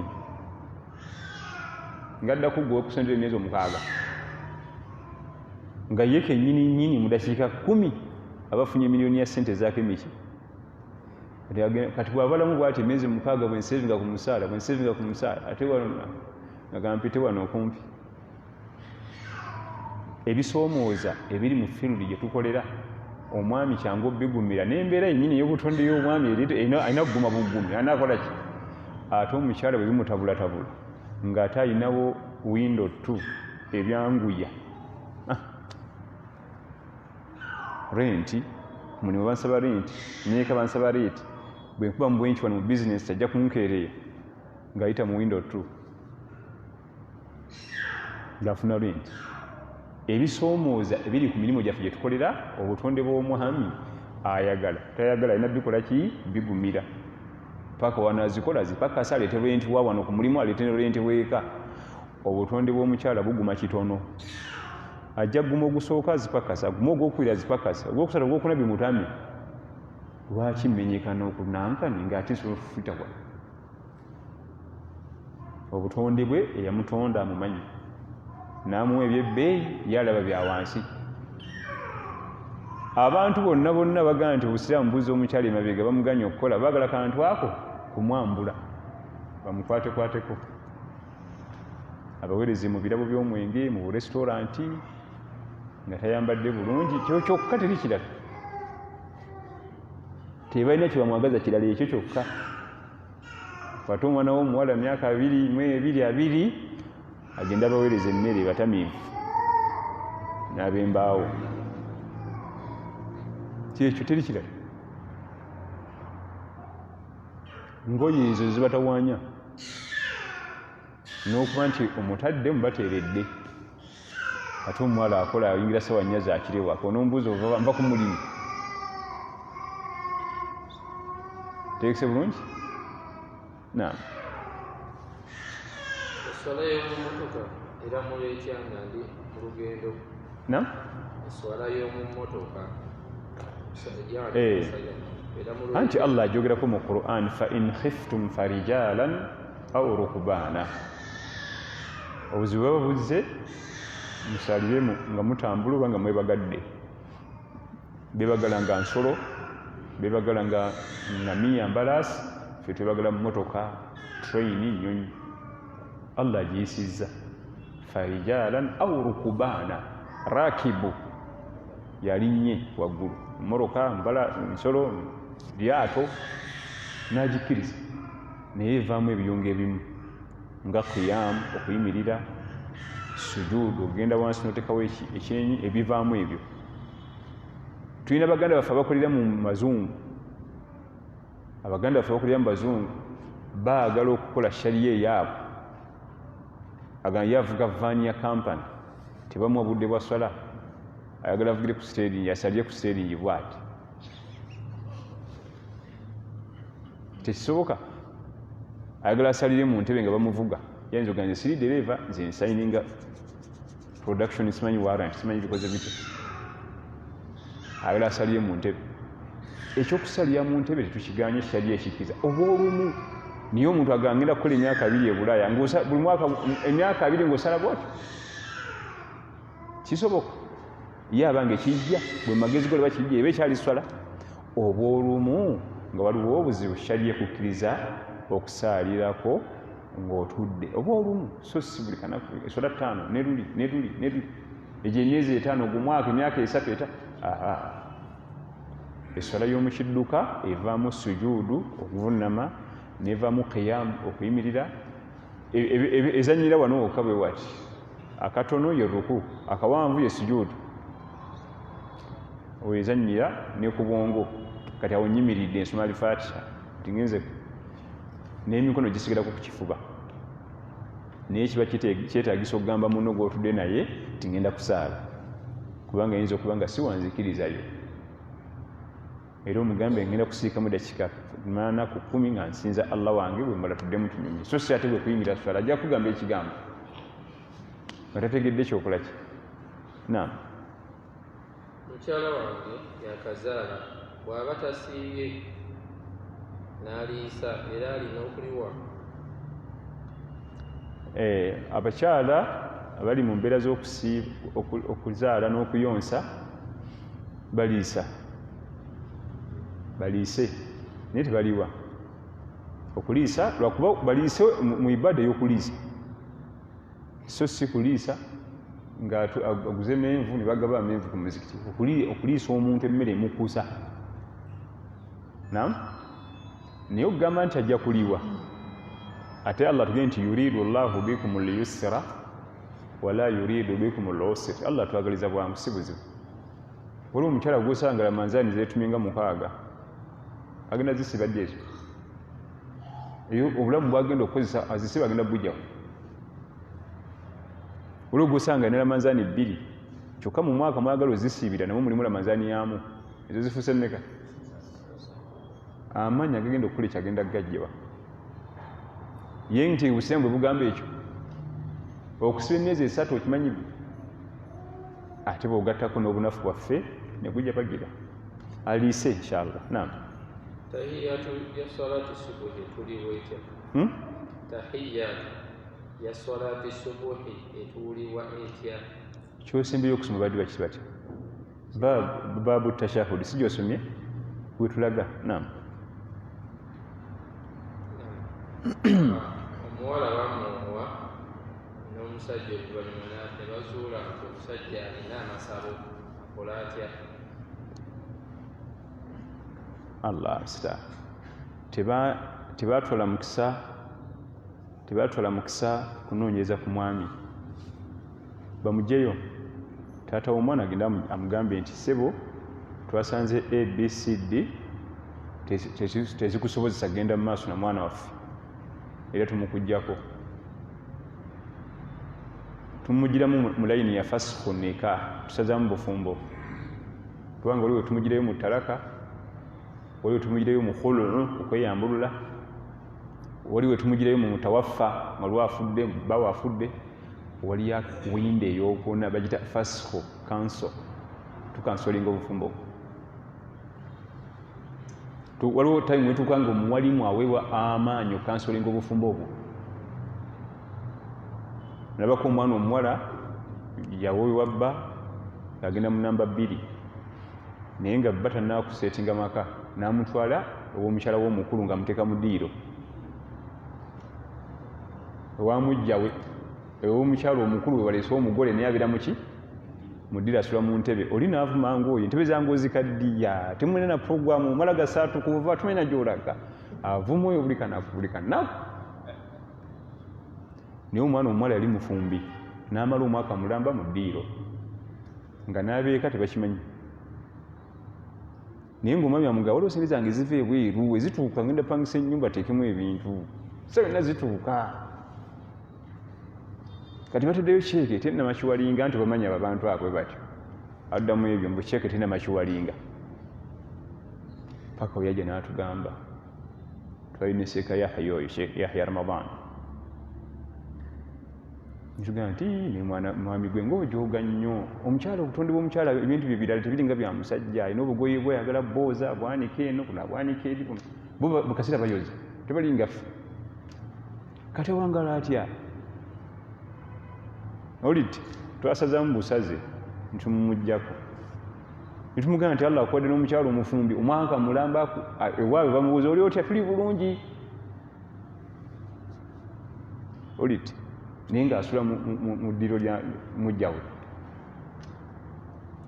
ono bw'agenda ku mulimu ono asiba ku bivumo mpaka oli wananyuka naye byonna yabigumira nga tamunyega nti obwedde omukazi anvuma ate munange batera okuba bafumbye nnyo omwaka mulamba bweddu ali mu ddiiro oli awoza sente ziva bweru sente nnyingi bwe zituukira byonna toddayo birabako ebyo tujja kusetinga buli kimu obwo bujozi oba tonna kwesetinga mu byakuwasa bakyala bireke kubanga mu kuwasa bakyala basukka mu omu obukwakulizo busatu obukwakulizo bumeka akasooka alqudura almaliya oteekeddwa okubanga mu bya finance oteekeddwa okuba nga oli mumyovu bulungi omaze okwetereeza so si nti atetenkanya butetenkanya kikomando oluusi landiroodi aze n'ayombera awo ziruddeyo bw'ate oyagala kukwasa mukazi bwakubye nga ne landiroodi akyayomba kati bagenda kuyomba bameka balandiroodi babiri bagenda kukola ki alqudura almaliya akokubiri alqudura aljismiya omubiri nga gusobola okuzanya emipiira mu bisaawe naye nekisaawe ekimu kyennyini tosobola kuzanya ddakiika zitambula ziwera nti ziizino ate ngolera kusayininga ttiimu ndala alqudura aljismiya omubiri gwe nga guli physically fit okusambisa abazanyi babiri mu ttiimu so si naddeko mu kisaawe kyeri kakati ndiganyegenya mpemu ennaku 3 tumugambireke akokusatu alaadaala okwenkanyankanya obwo obusatu bwojjako kamu bireke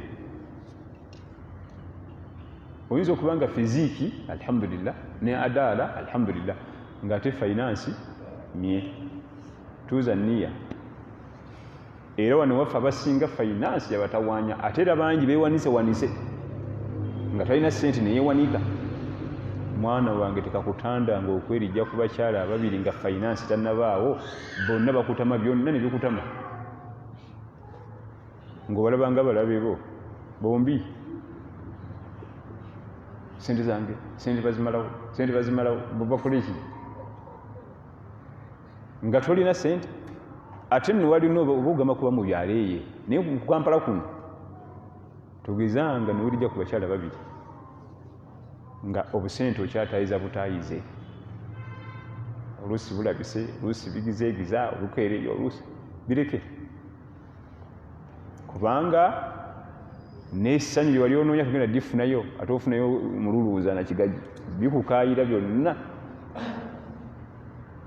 eyalinga omukyala gwe wadulabanga omugole afuuka opposition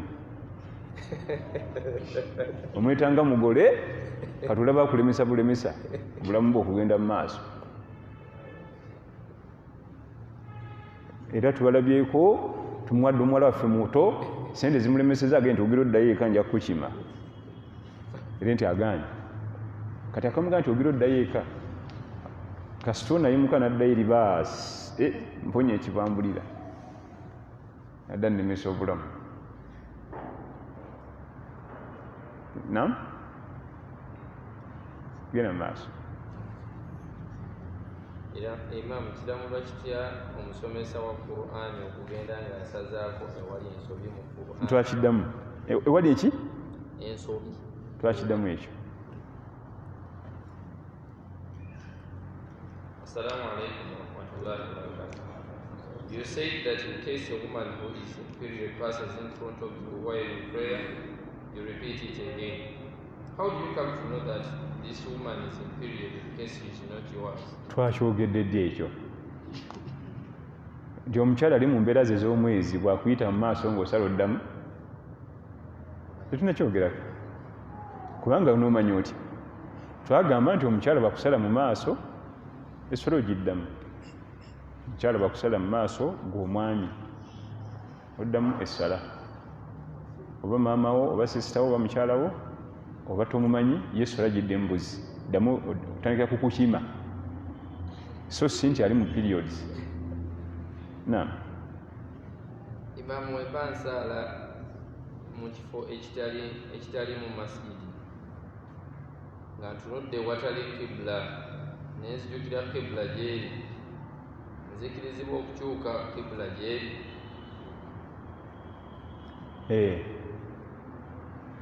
okyuka n'odda mu kibula oba n'abalala bayinza okukuyambako ne bakukyusa ne bakutereeza ekibula gye kiri tewali buzibu okkirizibwa era n'ogenda mu maaso n'essola toddamu mabega nam adhikaari z'okumakya n'olweggulo zitandika ddi era zikoma ddi ez'okumakya zitandika nga subuhi tennabaawo ne zijja nga ne subuhi ewedde ez'okumakya ndala n'eza subuhi ndala ez'amagaribi ndala n'ez'ekawungeezi ndala n'ez'amagaribi zitandika nga magaribi tennabaawo osobola zisoma nga magaribi tennabaawo ng'ebuli dakika nga 10-15 n'okuzisoma nga magaribi ewedde naye abamu bagenda ne bagattika ez'okumakya ne balowooza zeza subuhi era ne balowooza nti ez'ekawungeezi zez'amagaribi adhikaaru sabaaha si za adhikaari baada sala wadde nga ate zifaanagana mu kikula naye za njawulo nam okusoma alifatiha mu swala ez'olwatu kyateeka oba mpulirize imaamu gy'asoma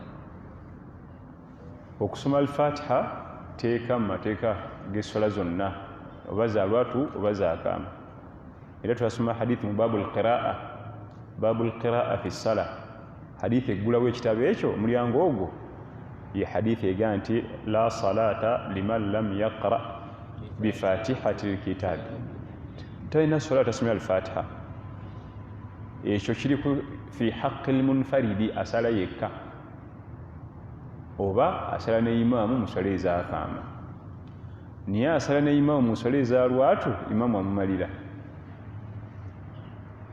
eri hadithi eteekebwa ku bantu asadde yekka mu swala oba asadde ne imaamu mu swala ezakaama hatta n'ezakaama imaamu oyinza okuba tonamalayo alifatiha yali nakutama gwe ng'osigalayo era bakumalidde eswala ya jamaa esukka ebintu byayo byawukana nnyo tonaba kumalayo alifatiha imaamu agenze ku maviivi genda ate ekitundu ekisigaddeyo oli akumalidde nam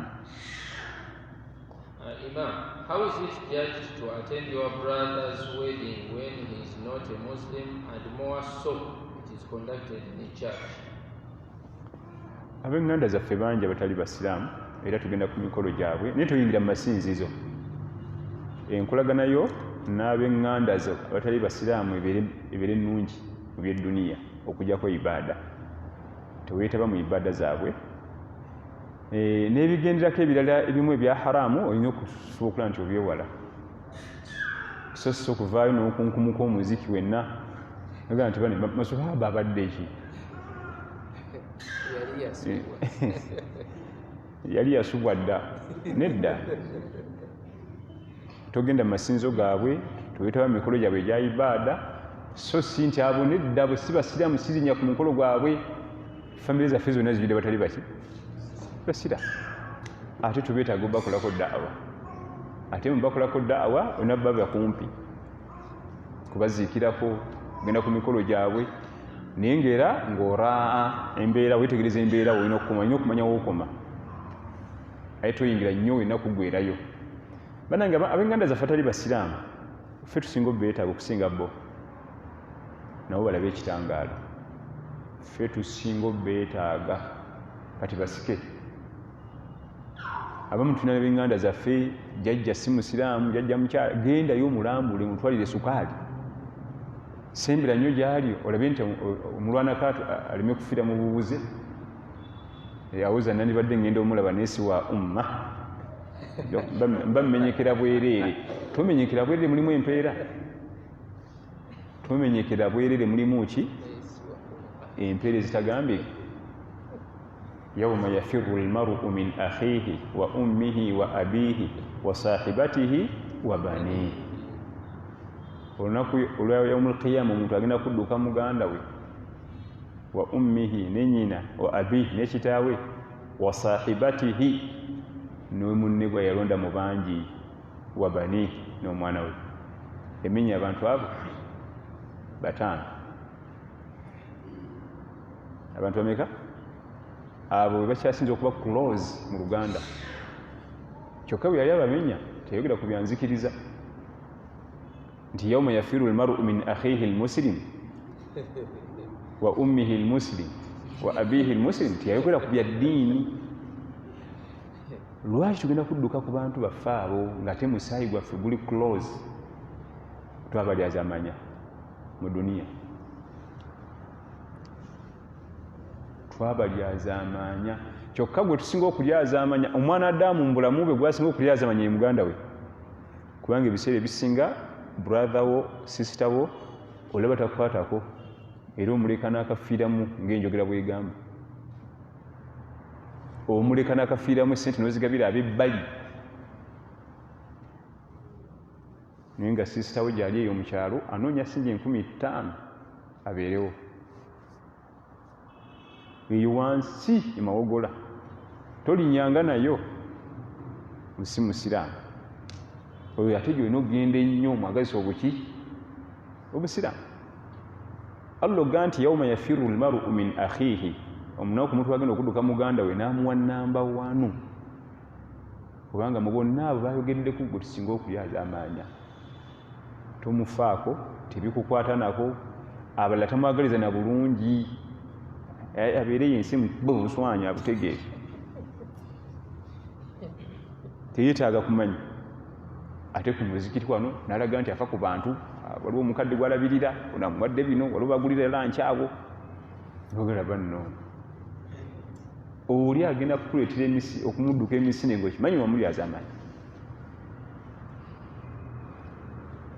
Naam, Oluganda, ab'eŋŋanda zaffe bwe tuba tugatta eŋŋanda situnuulira ddiini. Mu aya zonna ezoogera okugatta Oluganda teyogera ku kika kya nzikiriza. وَيَقْطَعُونَ مَا أَمَرَ اللَّهُ بِهِ أَن يُوصَلَ وَيُفْسِدُونَ فِي الْأَرْضِ أُولَٰئِكَ لَهُمُ اللَّعْنَةُ. Bakutulawo Oluganda Allah lwe yalagira okuyunga, yagamba kuyunga Luganda, teyogera ku bya ddiini. Ffe ate bwe tuba tuyunga eŋŋanda tutunuulira eddiini, twongeramu ebyaffe. Bwe tuba tuyunga Oluganda tetutunuulira byaki bya ddiini. Era bw'oba ogenza okuyunga Oluganda n'aleeta ebyeddiini, awo ng'omugamba nti ate nze bisibigendamu, simanyi lubaale, simanyi kusamira, nti nze bisibiriimu, nazze kukulaba oli musayi gwa maama wange ne taata wange, era sukaali ono gwe nkuleetedde n'akagaati kaakano baasi. Naam, banange bw'oba olina muganda wo, simanyi sisita wange, simanyi brother wange, bangamba abeereyo saidi z'eruweero eyo munda eyo kasana munda eyo, kwata ssente zipakase ogendeyo, kwata ssente ogendeyo, oba si kyolinda emisinde ku yaumul qiyama. Olumu kuba kuba oti eriiso nga nti oyo agenda amanja bingi nnyo, oyite wano gy'obeera n'ogumazambiro, kubanga ne wonodduka n'okomawa wali ku minzaani yo wajja okuteega. Tuyazaamanya nnyo baganda baffe. Sisita n'abeereyo mu bufumbo, teri agenda mulaba, omusajja n'amujogera eyo. Gwekimanyi nti omusajja buli wamanya nti brother ajja nnyo wano muko, atyamuko okubonyabonya omuwala, atyamu ti muko ajje wano asaye nga nabitabudde, naye twabasuula eyo. Omusajja n'abonyabonya akawala, ku duniya kalinga akaliko kokka, naye nga weetuli. Waliwo bakoddomi baffe abamu nga ekiwago kyokka kyalina ne bwayimira buyimirizo nga nti awo nankwatako ono ekiwago. Abalala ekitiibwa kyalina mu ggwanga nga kijja kutiisa oli omukoddomi okuzanyira ku sisita, naye kasita kimanyi tetulinnyayo. Teke, ngwala, empi, teri kumuwa kyakulya. Bannyinaffe bayita mu bulamu nga akunyumiriza okaba maziga, bye tubaleka eyo. Esooka okuzaala omwana, omwami taliiwo, aliwo yekka, amuzaalidde waka bw'omu namwezaaza. Okeera mubiri nti muli mazzi, alisewo bebi wa ddakiika nga 2 agenze ku luzzi okima amazzi, ekyo kyakusaaga? Yakazaala bebi wayite ddakiika 2 yeetaaga amazzi, agenze ku luzzi, bebi amulese mu nnyumba. Enzizi z'omu kyalo zimanyi lusozi, ne gamulema okulinnyisa, ne gamulema okulinnyisa olusozi, n'agayiwako. Kyokka nga tayatambuddeko haafu y'olugendo, ate nasooka agayiwako, gali gamumenyedde bwereere, n'asigazaamu haafu asula n'agirusa, nayo neegaana. Yatussamu lubatu bwe ruti. yajja agatoolako ate bwe bayongera olugendo dusalako ng'ate agayiwa bakunyumiza bye bayitamu naye ng'oyo alina baganda be alina baki kale yauma yafiru almaru Allah asengeka Qur'an eyo tulowooza mubayimba message Qur'an muli message eri mu Qur'an weewunya yakulembeza muganda wo ku maama yauma yafiru almaru min akhihi wa ummihi maama ajja mu namba 2 ate nasimbayo wabani yasimbayo omwana kubanga tufaayo nnyo obutali azamanya mwana osangawo bonna bakazi mu wino kiki ndeebuka lw'abaana bange balina okufuna fees balina okufuna ekyokulya abasajja abo bonna boolaba noonyeza baana muwogo noonyeza baana kiki omuntu afira nnyo ku mwana tolaba mwana namba 5 yasinga okulyaza amanyizibwa akatono era ng'obulyazamanya bw'omwana wo butamuyigiriza Allah we komuwe duniya yonna ogimaleyo nga tomuyigiriza Allah we oba tolina kyomuwadde buba bulyazamanya tamanyi sala tamanyi Qur'an tamanyi halal na haram komuwa apartment si mutwale mbazungu wena passport yawa ina nankani tebina makulu atamuwadde Allah n'omuyigiza Allah n'omuyigiza halal ne haram noba tolina kyomuwadde mu duniya muwadde akapoloti oba omuwadde obugagga bw'edduniya ne akhira abamugagga emirundi egi fi dduniya wal akhira bw'otamuyigiriza Allah oba omumya obugagga bw'edduniya ne akhira kobe ng'omuwadde amataka yazimba apartments ziri gindi yaziwa mutabani we nga tomuyigiriza Allah oba omumya obugagga bw'edduniya ne akhira byonna lwe batona kyomuwadde neki ekitututte wano abaganda baffe wadde si baddiini yaffe ekyokuyunga okuyunga oluganda tekuliko ddiini ekinsinga okunsesa bantu abayunga oluganda bagamba nze mbayunga bwe bandyaza amaanya omwanadamu mulyaza amaanya tokimanya ekyo innahu kana zaluman jahula omwanadamu butonde bwe mulyaza amaanya ate tamanyi jahil zaluman jahula butonde bw'omwanadamu mulyaza amaanya ntereza kino nebakola bino nekuliriza nebakola biri banadamu bw'oba oyagala baganda bo nga tebakulyaza amaanya balina kuba bamalayika gamba Allah kwe baganda bo nga bamalayika naye wabeera binadamu byomukolera byayonoona byomukolera byalyaza amaanya namuwa miliyoni 5 akole bizinensi nezimufaako kati nze mukolere mwongere endala ezo zaafu biwedde oyo mwanadamu banyiiza nze mugezaako kuyunga oluganda naye banyiiza balinakuwaza anti bantu bwe tuyagala bakunakuwaza gamba Allah kwe bannabbi nga baganda bannabbi bokka ate obuzibu buli ate gwojja banakuwaza nga nti oli munafu wa swala gwogenda banakuwaza nga okola mazambi ate naye ebbanga lyomala ng'olinaffe tulina okukunakuwaza tulina okukunyiiza sente ozituwe tuzonoone ate tukusabe endala guma olupapula oluli mu suratu Ra'd okuli Allah ng'ayogera ku binganda yaga nti walladhina sabaru anayunga oluganda alina okuba ne saburu banakuwaze agume ate munange anti muli mu lukiiko lw'ekika ate ffe tunateesa abagagga bye boogera ekyo kiruma abagagga mu famire ntiguma akikugamba ye mukulu wo Allah teyamuwa kasente akawaddego baliwedde balinda mugagga fetuteesa yateesa yekka ekyo kiruma guma so sat naye okutabuka nze nja bivaamu kikolwa mu kati buli ono byayogera guma anayunga oluganda akola ki aguma ate kati ffe ababeera mu famire nga ffe tutumimu kaddiini akatonotono gwate olina guma nnyo kubanga gwe aya za sabulu zonna zirina bwano ne adisi z'osabulu n'ez'okuyunga oluganda obimanyi kati ate gwe guma nnyo ate tunakulabira ku gwe eyakuvuma luli oluganda ng'ate omuyunze eyakukakkanya luli oluganda ng'omuyunze tunakulabirako gwe ate gwe bona otukulemberamu dutemaatema nga gwe olina Kulaani ne hadiisi ffe tukole ki gwe ntakyamuwa salaamu okuva luli bwe twali mu lukiiko olaba akyamuwa salaamu ate nga ye sheekhe wa famire ffe tukole ki batamanyi Kulaani lwaki oza Allah agamba kuyunga luganda bayunga ekitakutuse omugwanga baga nti guyunge nga si mukutufu lwakula lukutufu ekikula kyalwo n'ebirukutula bingi tulina kulwanagana nako kuyunga buli kaseera kulwanagana okuluyunga bwe kijja nga ab'eŋŋanda si baddiini ate awo oba oyunga bibiri oluganda ate oyagala na basi kubayunga ku umma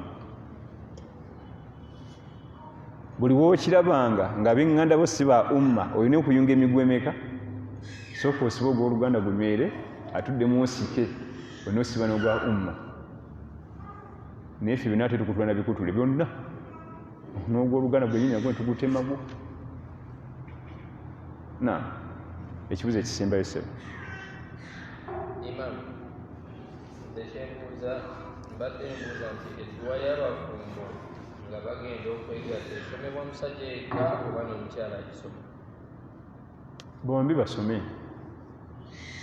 bombi liri basome idha arada ahadukum an ya'tiya ahlahu falyaqul bismillah allahumma jannibna ash-shaytan wajannibu ash-shaytana ma razaqtana omumwe bwayagalanga okugenda eri munne jukira nti abantu abo ababiri buli omu yeetaaga okugenda eri muki munne si bwe guli n'omukyala yeetaaga okugenda eri munne n'omwami yeetaaga okugenda eri munne asome edduwa egamba nti bisimillah ayi Allah tukusaba otwesambye shaitan fe ababiri era weesambye shaitan kyonoba otuwadde edduwa erimu ennyingo bbiri ennyingo esooka okusaba Allah ffe ababiri atwesambye shaitan kubanga oluusi abantu abo bagenda osisinkana shaitan nebatabula ate ne babiyomberamu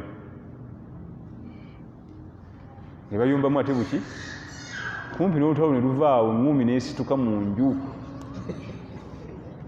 kyokka nga ate badde bagenze kusisinkana mu ssanyu kati oga nti allahumma jannibuna shaitan ayi Allah twesambye shaitan nze ne munnange then wajannibu shaitana ma razaqtana ate oba otuwadde omwana riziki gyona oba otuwaddemu wano naye gyesambye shaitan ezo ennyingo ebbiri zonna zitugasa ffe ababiri n'omwana waffe gwe tuyinza okufuna mu lusisinkano olwo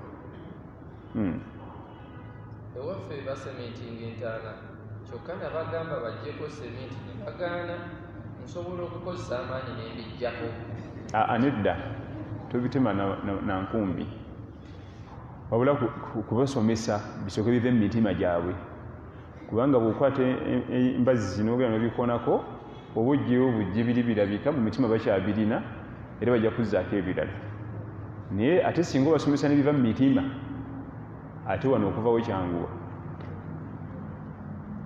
ekikulu ennyo mu byonna waliwo n'abawasa omukyala nga tayambala bulungi tayambala hijab tayambala jilibab n'amukaka kifuba byambale ng'ate mu mutima tebirimu nedda sooka osomese mutima guno bwe gubitegeera n'abimatira omutima ne gwambala eno maaso agenda kwangulira okusinga obyambala owaye omusajja byayagala ate musajja mutya kanyambale byayagala ng'omutima tegwambadde era batayambadde aba bukunya